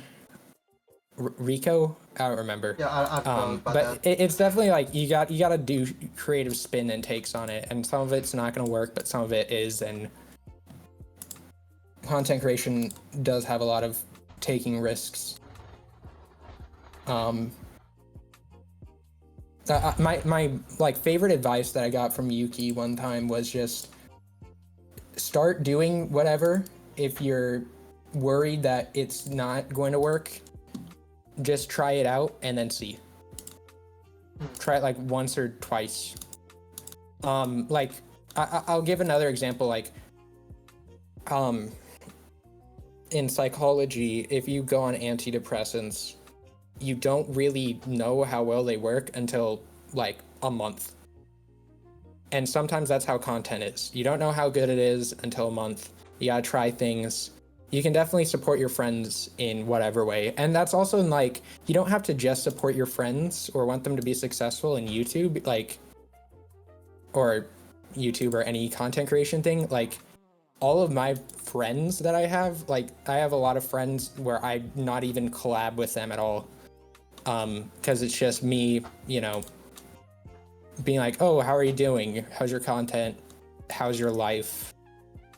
Do you have any like issues going on? Like you can be helpful in many ways. It just don't get too focused on any numbers, or YouTube doesn't have to be one way, you know. You don't like there's certain guidelines and scripts that people follow that does help. Like if I want to do shorts, doing Mr. Beast's editing does work more. Just baseline, that's how it works. However, if I don't want to do that, I can not do that, and it's not like I'm not going to grow. Like if somebody can watch me chat, they can watch whatever thing you put up. I'm telling you, there's streams that got famous that are like watching paint dry on a wall, and people watch that. Like, you're good. Yeah, Don't get in no, your head. I mean, you kind of did, the way I see it, yeah, you pretty much just did it through the sheer showing of your personality. It's like this is like the kind of the thing that makes variety streamers make it, because what is it? Variety streamers, like, they do a lot of things. It's very hard to pinpoint on what they do specifically, but if they still maintain an audience somewhat, that means they have a great personality. Like, they don't the audience doesn't care what they do. They're only watching for the personality. Yeah, that's what I had to. That's a big decision that I made early on. Is I made sure that whatever I'm putting out is something that I enjoy, and I want to do. I'm like, I know I can do certain content and grow more from it, but I'm like, that's not what I wanted to do. I didn't want to put myself into a niche, which is bad. It's literally bad. If you watch any video or take any class on how to grow like a business or anything, they're gonna say find a niche. If you want like this to be a sustainable like hobby or things like that, like I knew for me, I don't need this to make me money right away or at all. So it's just like I would rather have people watch me for my personality than, oh, I play this game or oh, I do this thing.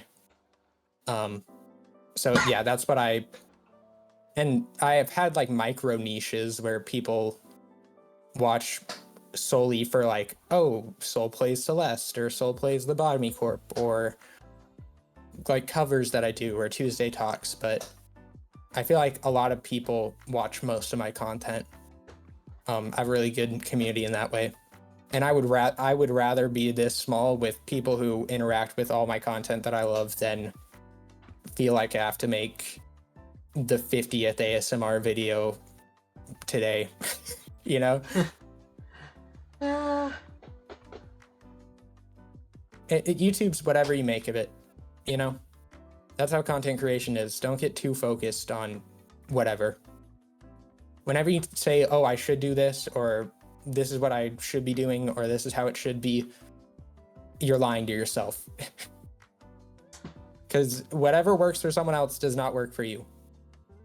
Yeah, You have different enough. goals and desires and personalities and skills and audiences, times, lives. I know people who do full-time jobs, come home, then VTube. I know people who only VTube. I know people who is like, you can do whatever you want, chat.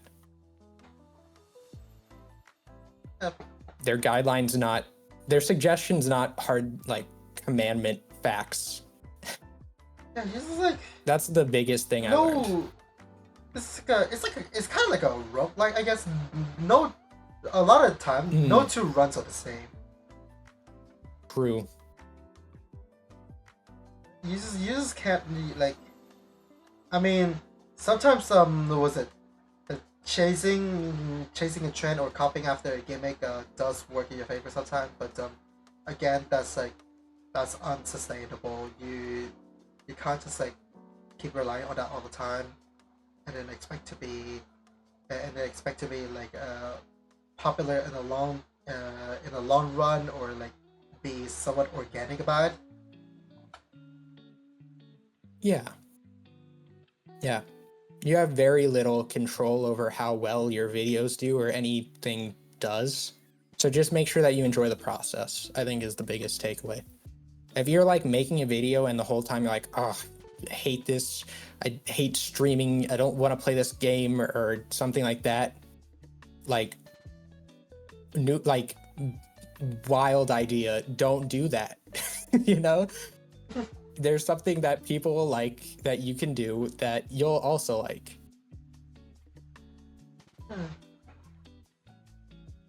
Yeah. Okay. Which is very much easier said than done. Like, chat, I'm not gonna be like, oh, I know how to do all this. No, I struggle with this every week. But yeah. Yeah.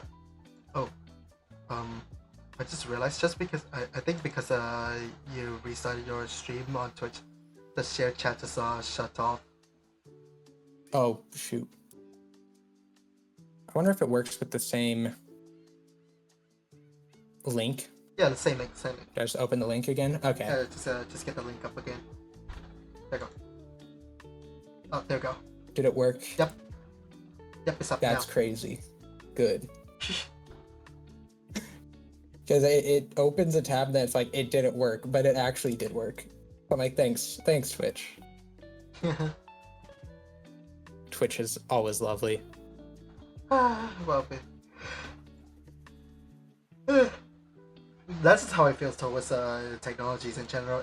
It is fantastic, only if it works. Yeah, and that's kind of like one of my favorite things is like, as a therapist, I was shadowing a therapist and I was like, what if I'm like a terrible therapist, or what if I can't like solve their problems? And she looked at me and she said, therapists don't solve your problems. Like, you can't do that for them. It's just about like listening to them and challenging their like already held beliefs. It's like a therapist is like, you're sitting and somebody's writing their autobiography, and then you're just like heckling them and being like, but what if like people could love you?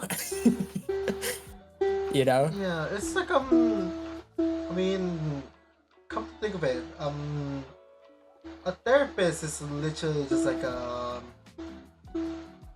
yeah, I don't know. A therapist is not antidepressant. They're not like a magical cure for your mental problem.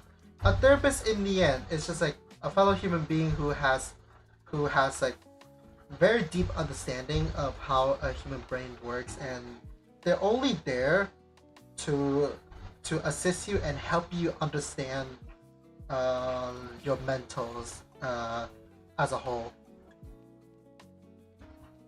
Yeah. It's like, was it your like again? When you made me realize the trauma I had, that's effectively therapy right there. In a sense. I mean, Yeah, yeah, I mean, not exactly like I would say, actual qualified professional therapy, but it's yeah. still, I mean, it's still like mental therapy in some way or form. Yeah, it is just about having realizations like that, which I like having conversations like that,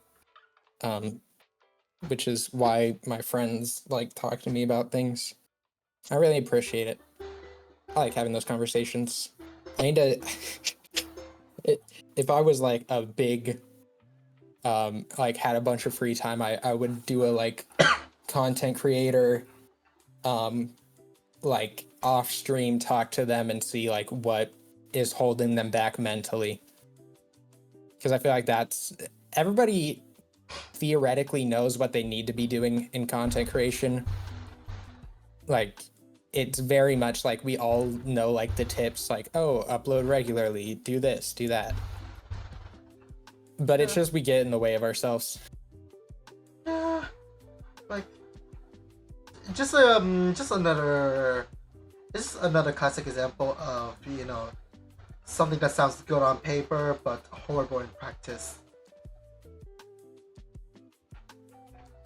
Yeah. It'll just take too much time for me. Also, I feel like a lot of people would start relying on me too much.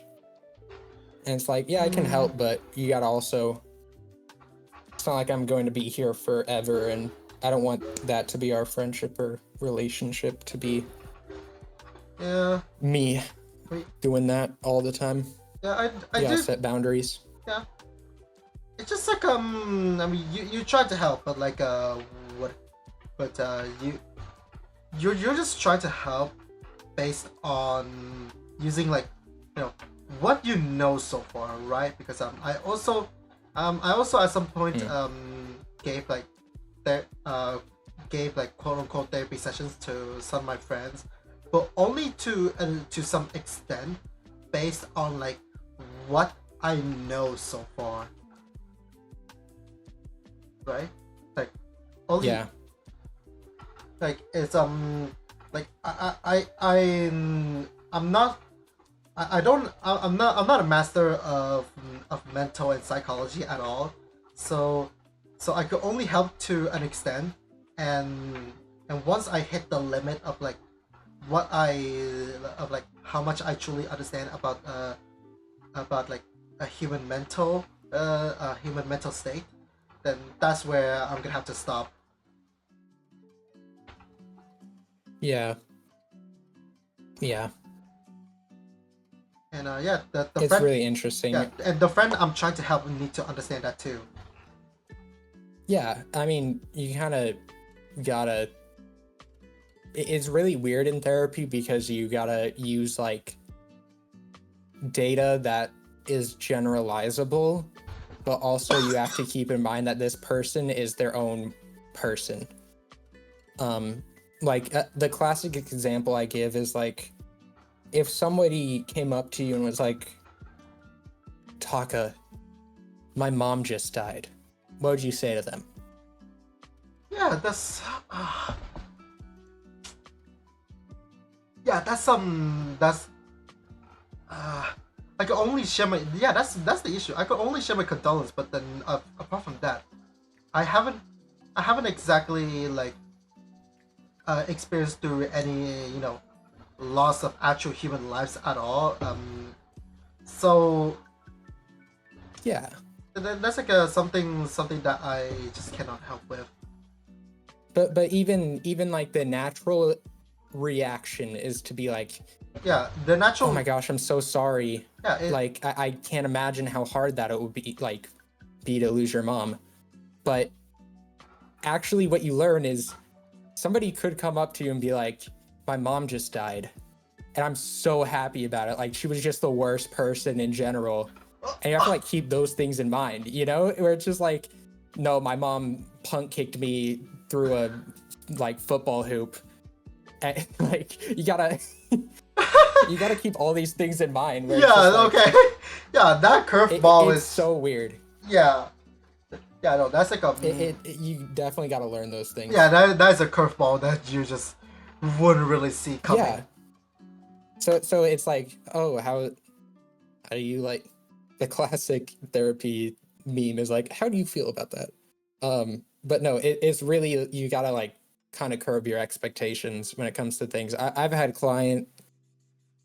people I've had to talk to where I'm like, the things that we've had to talk about are crazy. Where now I'm just like, I've gotten to a point where somebody tells me something and I'm like, they think that they're weird, and I'm like, dude, you are not the weirdest person I've talked to. Yeah, it's fun. I have a lot of like fun stories because of working in like a lot of mental health settings. It definitely makes you have a lot more empathy for everyone and kind of question your biases. Yep. Also just gives you like a new skill to do, because I'm very much like different when I talk to people like this versus like when I'm on stream or when somebody's actually going through things. I don't think this is. Yeah, I don't think something like this is what we would usually talk or say, or like dwell about in the middle of the stream. Yeah. I guess just realized that. I kind of just realized that we are literally doing this in a podcast that's supposed to be about a ukulele, but oh well, here we are. Welcome to Soul Streams, where I just this is what I do for Tuesday Talks. My mind goes one place and then I go down 80 rabbit holes. I love it.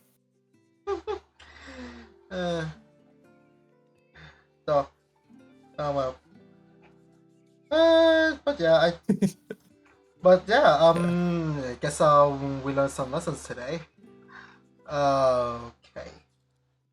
Right, we're about Every about time I the go to take a drink of water, my ukulele prop goes straight into my chest. It's so ah funny. yes, classic stuff. Um, well, we're about 2 hours in. Yeah, On I can play a song. well, I mean, we still got some more questions actually. So okay, so Oh yeah, we're sorry. yeah okay yeah no, this is the kind of sidetrack that What I've gotten used. question led us down that? Yeah, we It's like, what ukulele did you listen. play? Anyway, how's your trauma? Yeah, no, okay, no. I mean, it's not the first time we sidetracked that like that. Like, the one other episode, I asked about ukulele, and the next moment before I know it, we started yapping about the F1. Yeah, it's so good. Well, obviously, like, what else would you talk about in that question? Okay, sorry. So, right. So we talk about when you start playing the ukulele. How did you start it? Um, I don't think I've shared about like how did I start playing ukulele for me at all. Actually, I think you mentioned about K-On, and then we talked about guitars. oh yeah, and yeah, then yeah. I don't know Yeah, what we you did were after that. yeah, we were in the middle of that. So let me continue.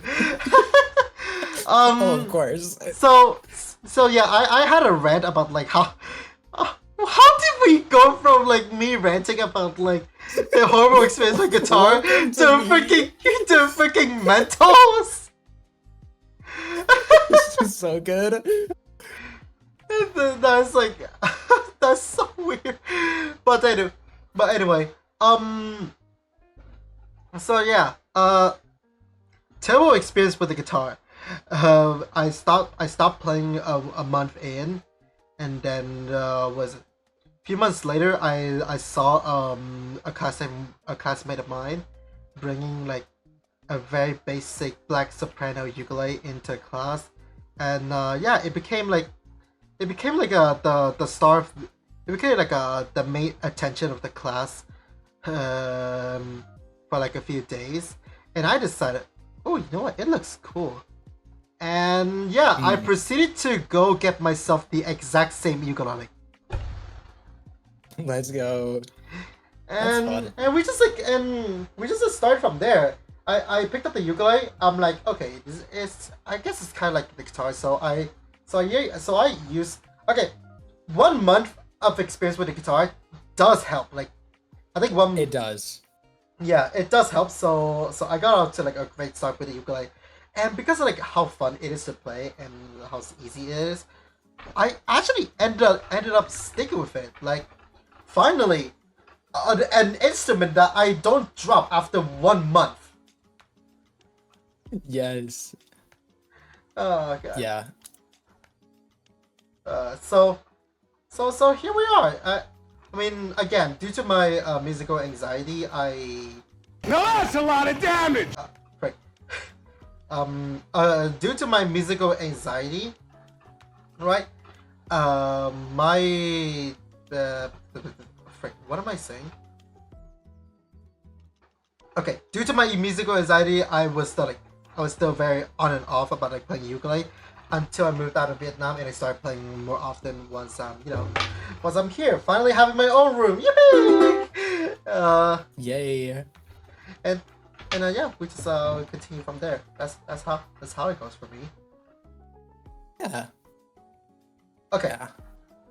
So now, do you mind if I mean, you already did. I think you already did this for the V-Yapkulele Ukulele Party collab, but you mind sharing us about like what ukulele do you have? Yeah. Oh my gosh. Let me pull up the picture. I think I still have it somewhere in our DMs. Let me grab it real quick. And It put it on there. is. Yeah. Let me.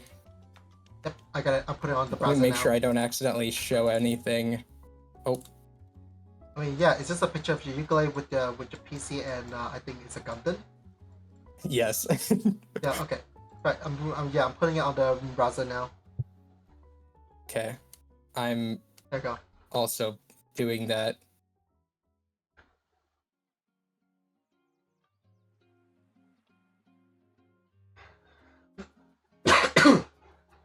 Oh.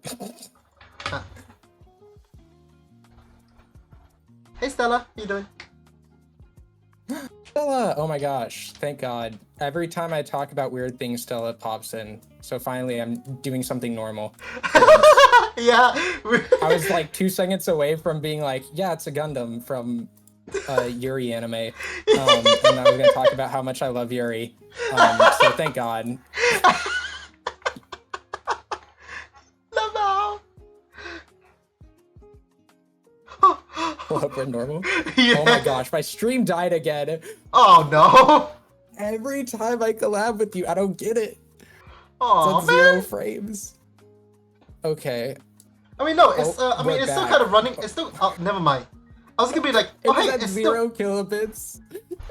Oh, Who's Stella? Stella's oh, sorry. Right. Stella's my bestie. You need to go check. Everybody, check out Stella. She did a debut yesterday, and was it Yeah. yesterday or 2 days ago, and streamed for like 11 hours Yeah, because she's insane.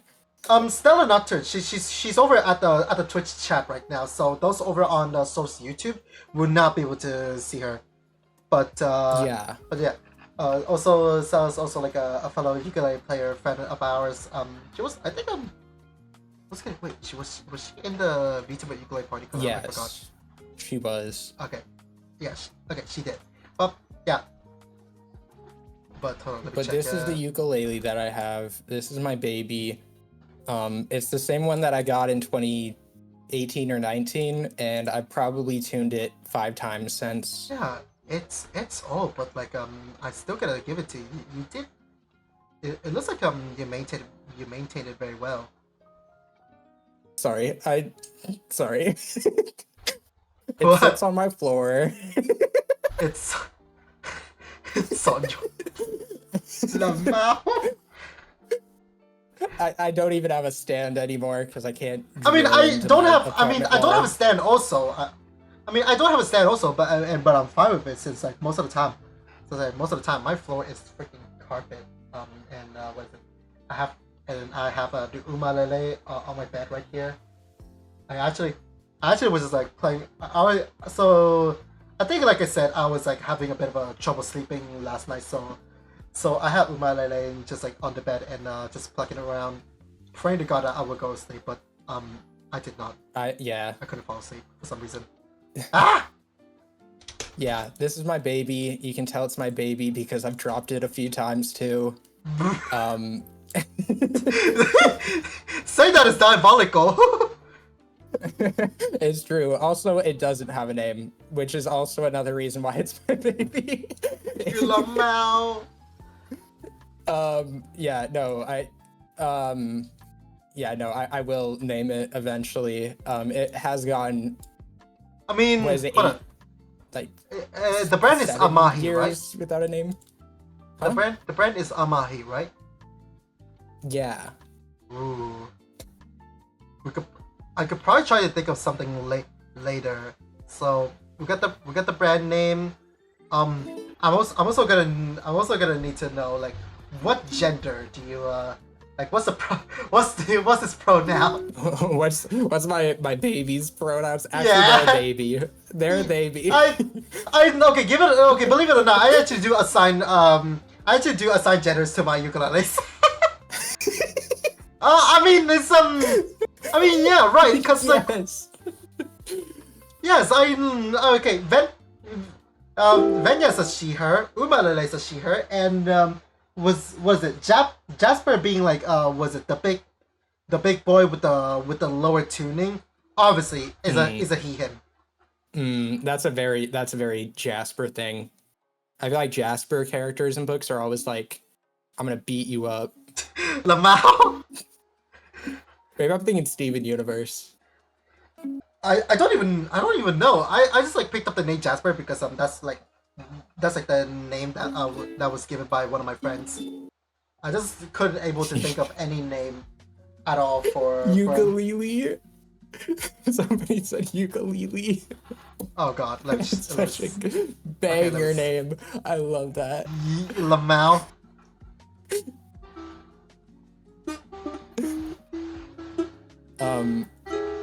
Mini guitar. Not quite. That's. I need to like. I hope you know. I'm getting. I hope you know. I'm trying to get rid of the whole like mini guitar calling or nickname from the ukulele here because it is freaking not, for God's sake. I'm perpetuating this stereotype. Hey, sus. Right. As for mine, I was like, I had posted here on this. Actually, I was just grab it from the Discord. It's more high quality. Let's see. Where is it? Wait, where did it go? Did I not? Oh my God! Did I not post it on the freaking?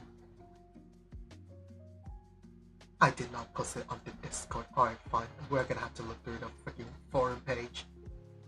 There it is. There they are. I have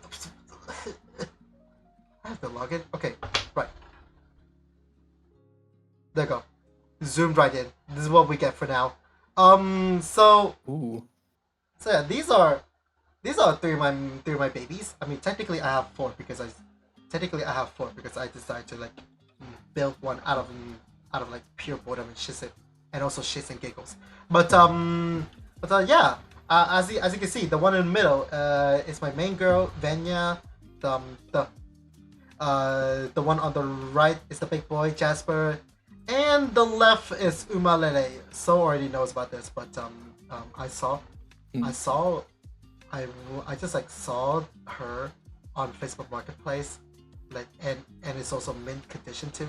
I was like, oh cool, another ukulele. But then like I see the name, it's branded horse.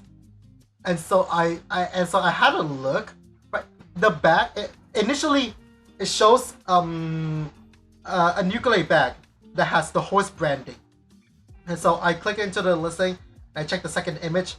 Oh my God! It has a horse on the 12th fret. I'm like, oh shit! I'm in trouble. Because like again. Literally, I was like so pilled at the time. I just cannot help myself. I have to get it and name it Umalele. Oh God. And I don't think I've told this detail to Soul at all, but another thing about like when I purchased Umalele is that I wanted it so bad. The initial price on the listing is 30 quid. It's 30 pound.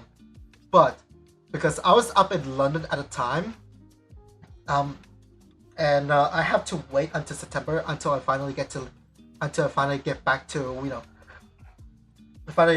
where I'm at and to be able to buy Umalele. I had to ask for them to like make reservation to make sure that it belongs to me exclusively.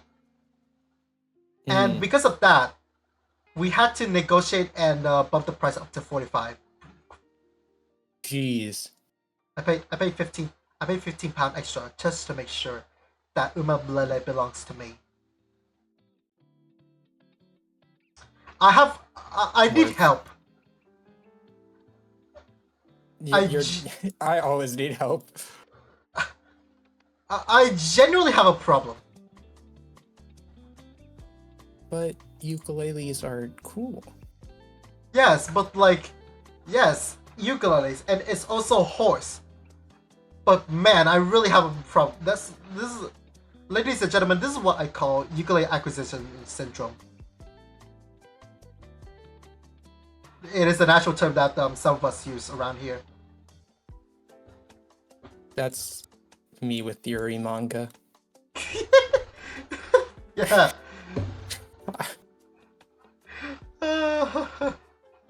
I redecorated my room. Oh man. Don't look at stream.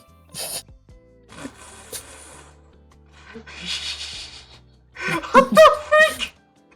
I'm sorry. I need to show my baby off. Lamau. Look, even chat has a little ukulele now. That's crazy. And I got my ukulele painting. The windows are ukuleles. Oh good lord. I have one on my bed, one under my bed. Don't look under there. I'm just gonna show it to the stream. Oh god. Ah, flashback. Has a little ukulele. Freaking. You know. Like what the way? I'm sorry. What? What? Jesus. Sorry. Do you not like my home decor? Jesus, Wow. Jesus Lord. I didn't know we were judgmental here. Like, okay, I mean, okay, listen, I know I have a problem, but not to this extent. Don't worry, I'll make you look normal. Oh, I missed a painting. We need another ukulele, chat. Oh, I'm good so lord. sorry. Forgive me for my unprofessionalism. Oh my god. Sorry. Man. It's a little off center. There. Okay. We're good. Oh. No, Okay. it can be above me. Right. Okay, so, so Do we have more now, questions? I don't want to get sidetracked and not answer all the questions. Is that a ukulele body pillow? Yes. I mean, okay. Okay, chat. Okay, fellas, I'm gonna have to like freaking admit to this. This is embarrassing. If you tell me you have a ukulele body pillow, No, okay, but I'm graduating right now. well, no, but ever since I moved out. Not yet.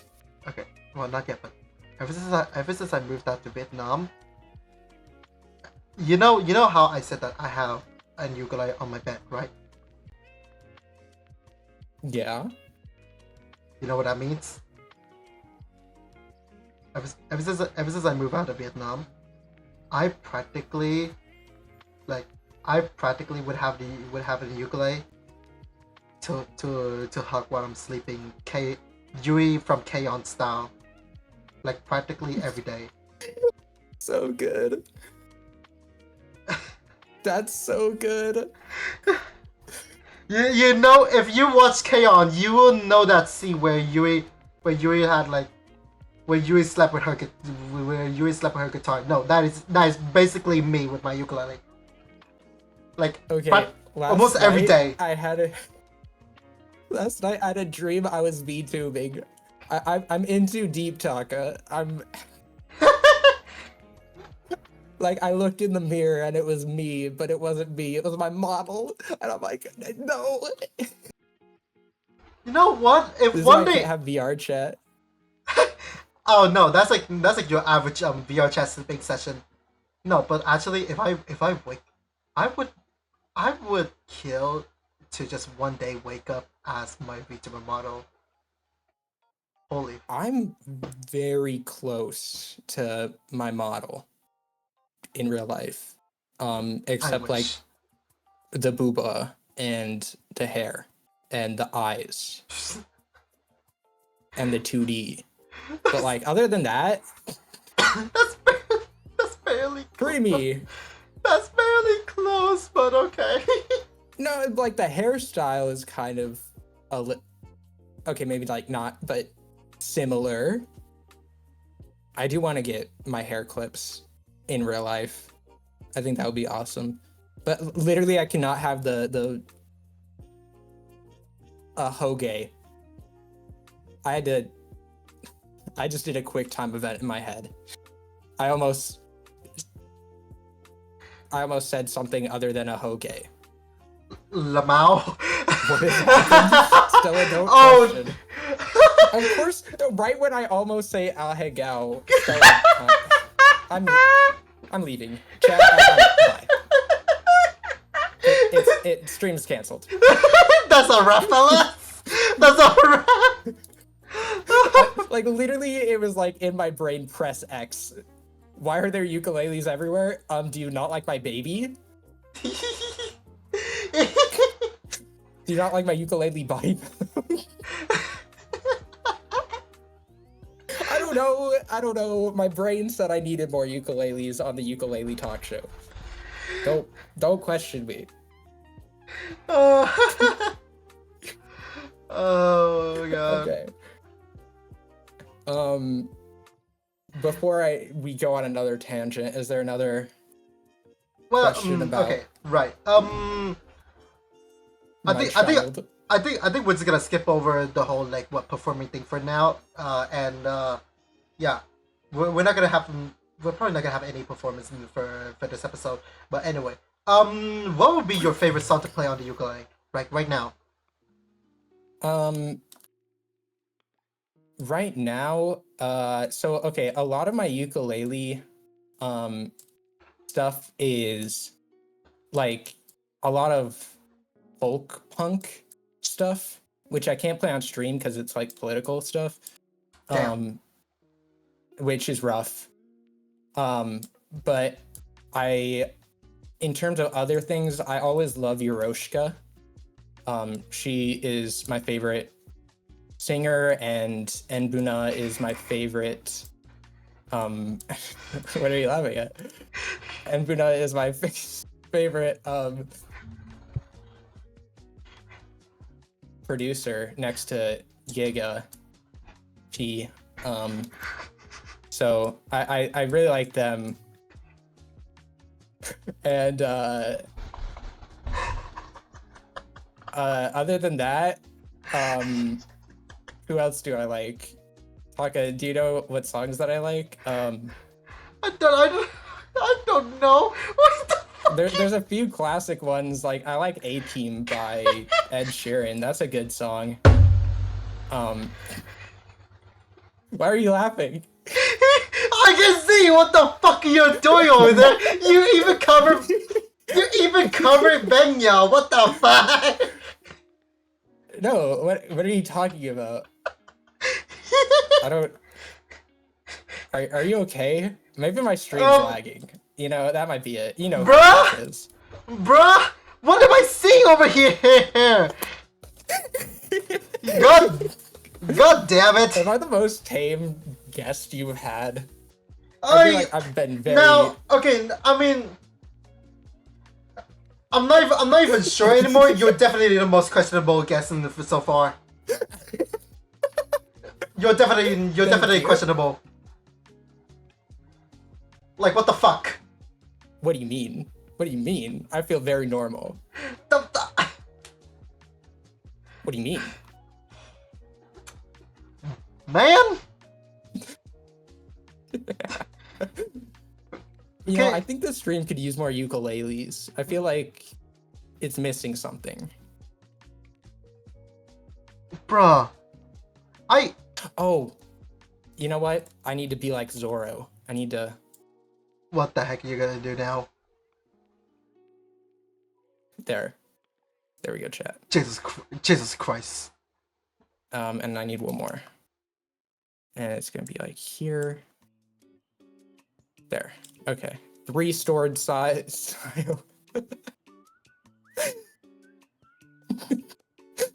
No, we don't do Zoro here. I feel like that's a little too much.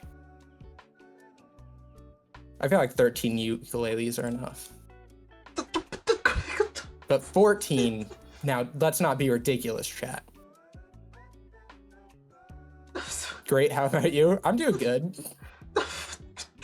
I'm very mentally stable right now. How do you feel, Taka? You almost called me ukulele. You're literally at the verge of fucking uke-sanity now. Uke-sanity is... I'm gonna name my ukulele that. No, okay, no, maybe not that. That's a bad name. Not like this. What the?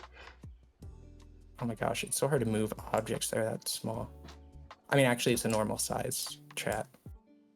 It ain't bigger than that, and it's gonna be too SMH. much. Okay, there. SMH, fellas. SMH.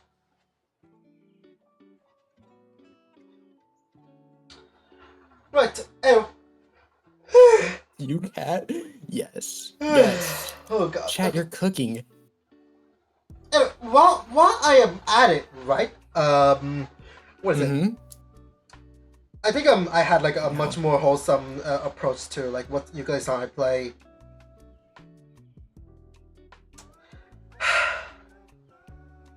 Anyway, Oh, wait. There was one more song that I play a lot, and that's Tourist by John Cozart. That's a good song. Oh, okay.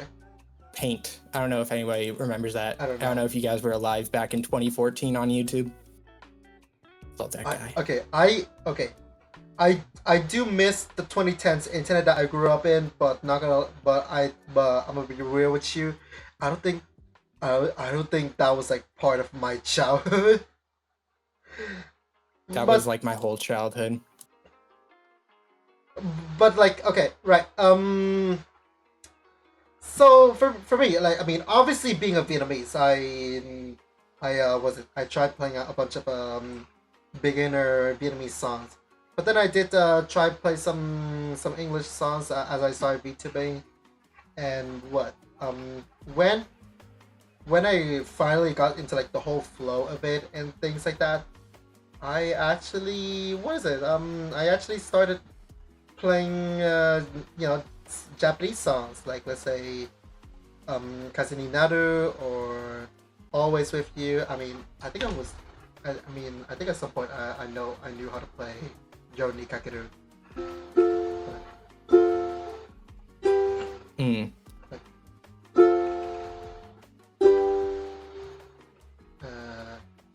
And this, right? No. I forgot the chord. I forgot the chords already. What the fuck are you doing right now?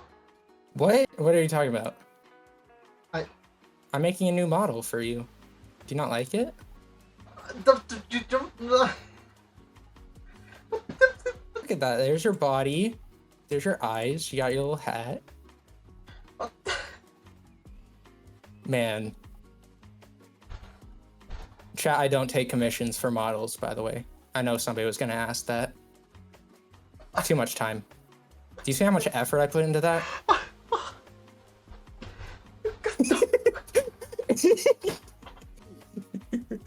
I don't even. The fuck? I broke him.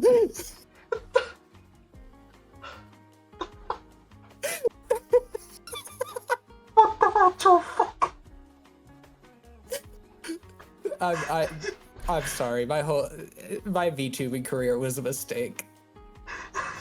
I don't know what happened. People spent lifetimes making technology for me to do this. I want to tell you that, chat. Congratulations. You actually made me contemplate our friendship now.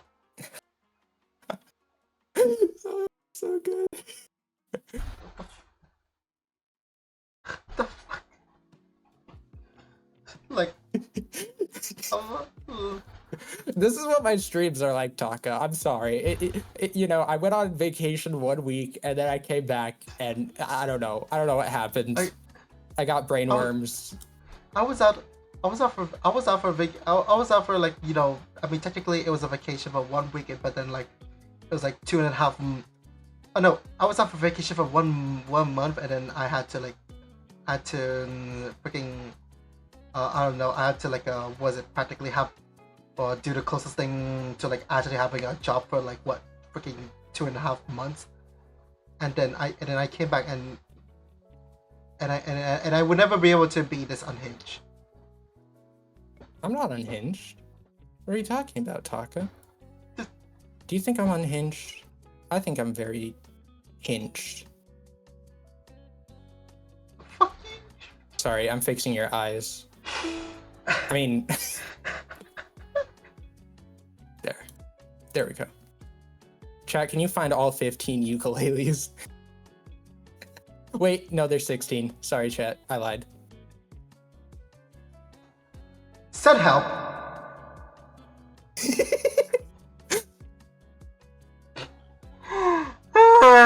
Oh my god. Next question. Next question. Oh, next question. I don't. The stream went from us giving advice on YouTube and content creation to mental health to this. I think this is, I may say this is our best work yet, Taka. I think this is the best stream we've ever done. I don't think we can top it. We might have to graduate because I think we peaked. I don't think the VTuber community can do better than this, actually. I think this is it. What the fuck? This is what HoloLive was putting millions of dollars in for. Was this moment right here. I'm retiring. I'm graduating. It's over. HoloLive fucking bro, HoloLive put millions of dollars into their work and inspired like countless VTubers to do a bunch of amazing things, and then we get this. But did they have 16 ukuleles that you need to find on screen? Like they may have played sang at Dodger Stadium and like, you know, made a bunch of products that sell internationally and make billions of gorillions of dollars. But like, have they done this? No. So what I'm not trying to toot my own horn, strum my own chord, but I do want to go on record to say I think I am I think we're better than Hol. Bro, I think we're more innovative. I am. Let me just put this out of the way. Let me for the record, I'm gonna me, right? No, for the record, I'm just gonna put this out there. Just because you can doesn't mean you should. Yeah, like just because we can and are better than HoloLive doesn't mean we should drop this peak this fast. We should have built up to it, you know. I guess that was our one mistake. No other mistakes were made.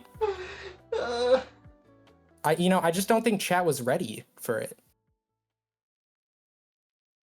Oh, good Lord. What do you think, Taka? Oh yeah, Soul, you're so funny and awesome and cool, and I'm gonna salute you. Oh, so scuffed. Thank you, Taka. You're so kind. I think you're pretty swell and neat. What do you think, chat? Oh, chat, you're doing great, Soul. Thank you, chat. Okay, next question. Okay, collapse over. No. I'm done with this shit. I was doing so well. I was acting so neurotypical. I was so neurotypical. My ukulele body pillow wouldn't end my collab early.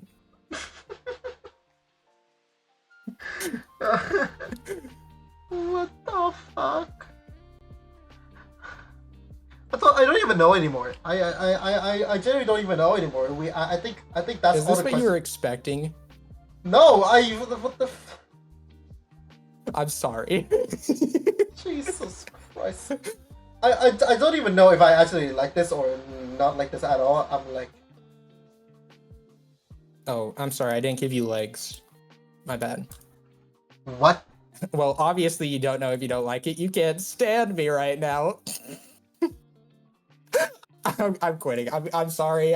This was a mistake.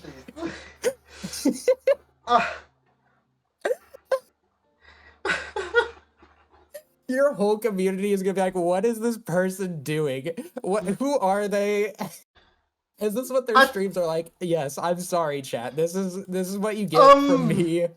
No, actually, imagine if somebody in Ukulele Underground sees this shit.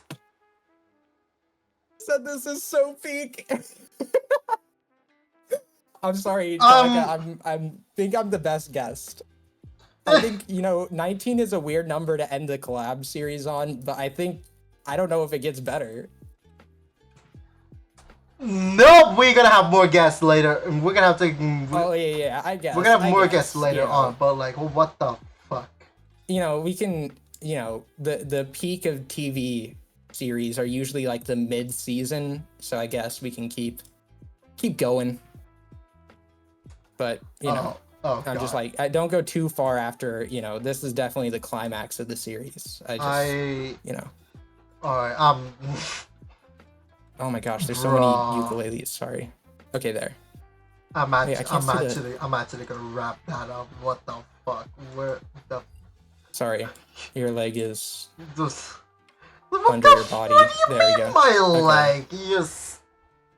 This is your leg, obviously. What? That's your leg. Can't you tell? Sorry, I'll crop your arm a little bit. We're gonna just shave your arm off a little bit. Okay, sorry. I'm sorry, what the What? What do you mean? Sorry, let me just... You don't need hair. You have a ukulele. That's your hair now. I'm sorry. So Taka, when are we gonna reveal that this is your new model? No, like, this is not gonna be my new model. Shut the fuck. No. I'm sorry. No. I see. Hell nah. You didn't announce it yet. No. I'm sorry. I didn't no. and reveal that. What the fuck? No. I'm sorry, chat. I should have spoiler alert. My bad.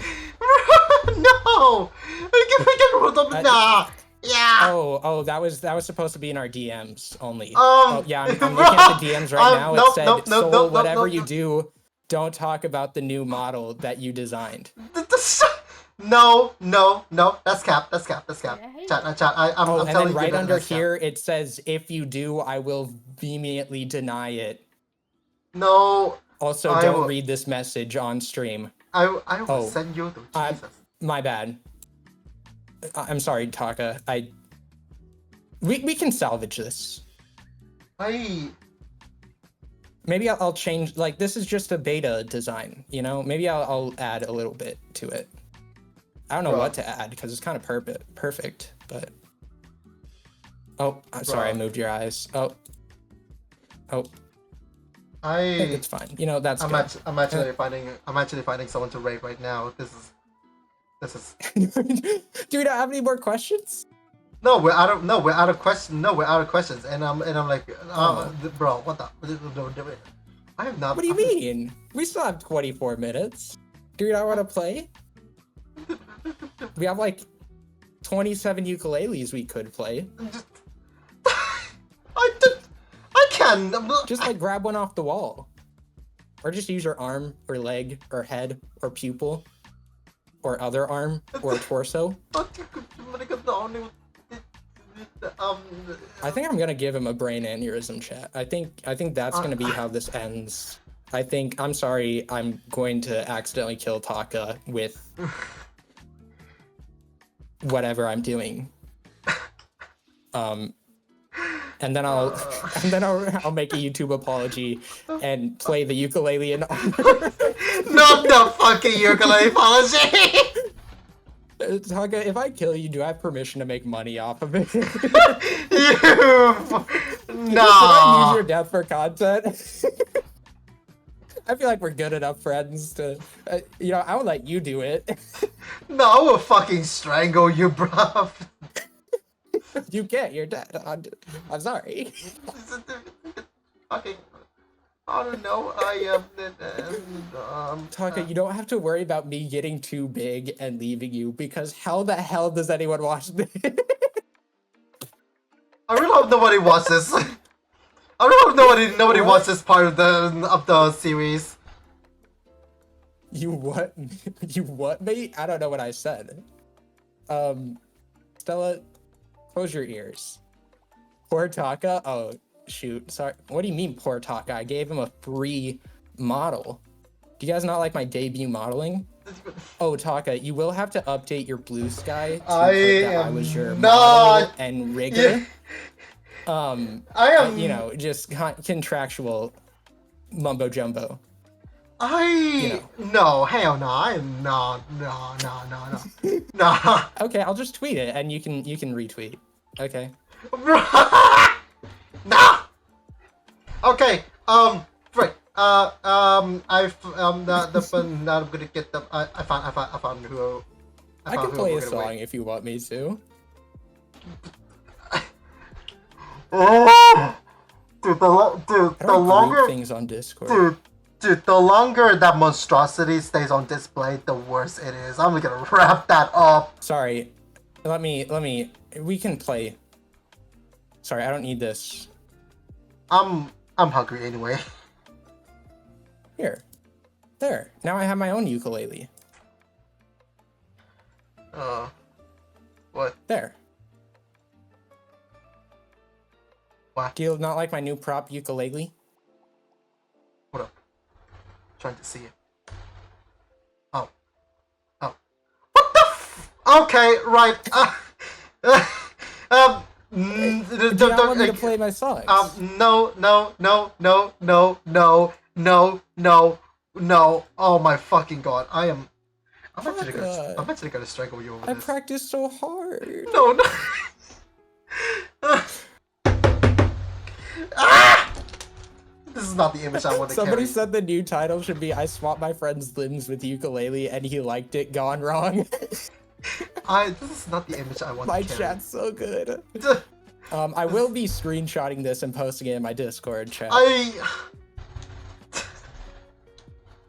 I'm gonna make Taka regret ever talking to me ever again. I'm so sorry. This is why. Okay, chat. Anyone who collabs with me, you need a safe word. Otherwise, this is what happens. I'm sorry. Fuck bloody hell, Mike. I feel like I'm definitely not the first guest to do this, right? No, you're absolutely the first one. This happens like all the time. No, you're the first one to do that. You're the first one. You're the absolute first one to do that. Shut the fuck up. What do you mean? This is normal. Yeah, I'm looking at the It's script that we not! have. It's No, not. I'm We're- looking at the script that we have of like the itinerary of the stream, and we're at the point where I replace your model with ukulele limbs.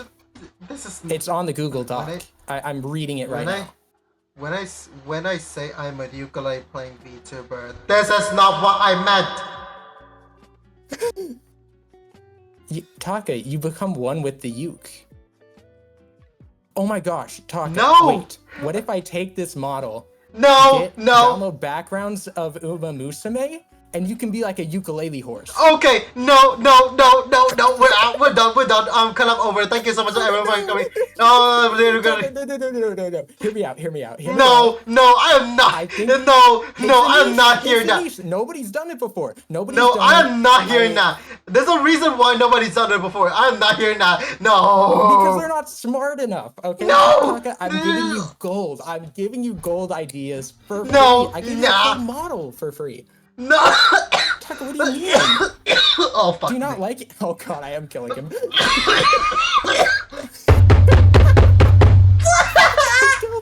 I killed him. What do you mean? Do you not like my beautiful model that I made you? No, I hate it. I I worked actually really hate hard. it. What the fuck? Can we put it on the fridge? I hate it. That's actually cursed. Burn it down. Oh my fucking god. I'm gonna need bleach for my eyes. Jesus Christ. I'm the real Taka, and this model is so swell. Oh my Everybody should get Shut the fuck. Everyone should get a model from Seoul. I am starting Taka, I agree. No. 100%. We I'm are so glad you said that with your model and your voice. No, I did not. No, I did not consent. No, fuck off. No. Oh Sorry, god. your mic is lagging in Discord. It sounded like you said you didn't consent. No, but I know you said no. you did. But so don't worry. I I'm just did. making that clear for the audience. No, I did not. Wow, No, Discord's no. really acting up No. lately. I'm. No, fuck, no. Hold on. Where the fuck is it? Okay, where's the image? Fucking. I think I'm gonna get. We can do a performance. Here, let me get a crowd ready. You already broke my mic so bad to the point that I cannot perform at all anymore. I don't even know. Well, I can perform. Don't worry. Let me just. I'm getting a No, crowd ready. no, but not like this. Not like this. Not like this. Not like this. I'm getting. No. Don't worry. Don't worry. Duplicate. I am. Sorry. No way. Sorry, it's hard to. No. What do you mean hell? This is the best collab you've ever had. I'm getting a little audience thing. Okay, we're good. See, look, we have like 2 or 3 people, and they're like, "Soul, go play." See, they want me to play. You see this image. This is just my general thought towards the No. fucking idea. Just. What do you mean, Taka? Just. No.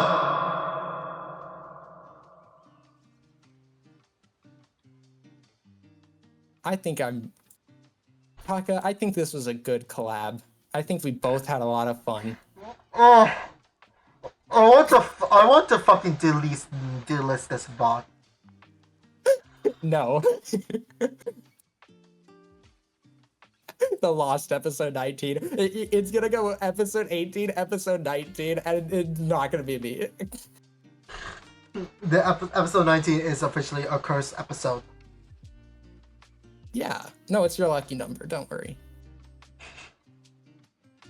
I think, okay, once you get 19k subs, I will fully rig this model. I do not want to get 19k. Actually, I barely... What do you mean? No, I fucking... No. It's so funny. Every time you talk, all the eyes light up. It's so good.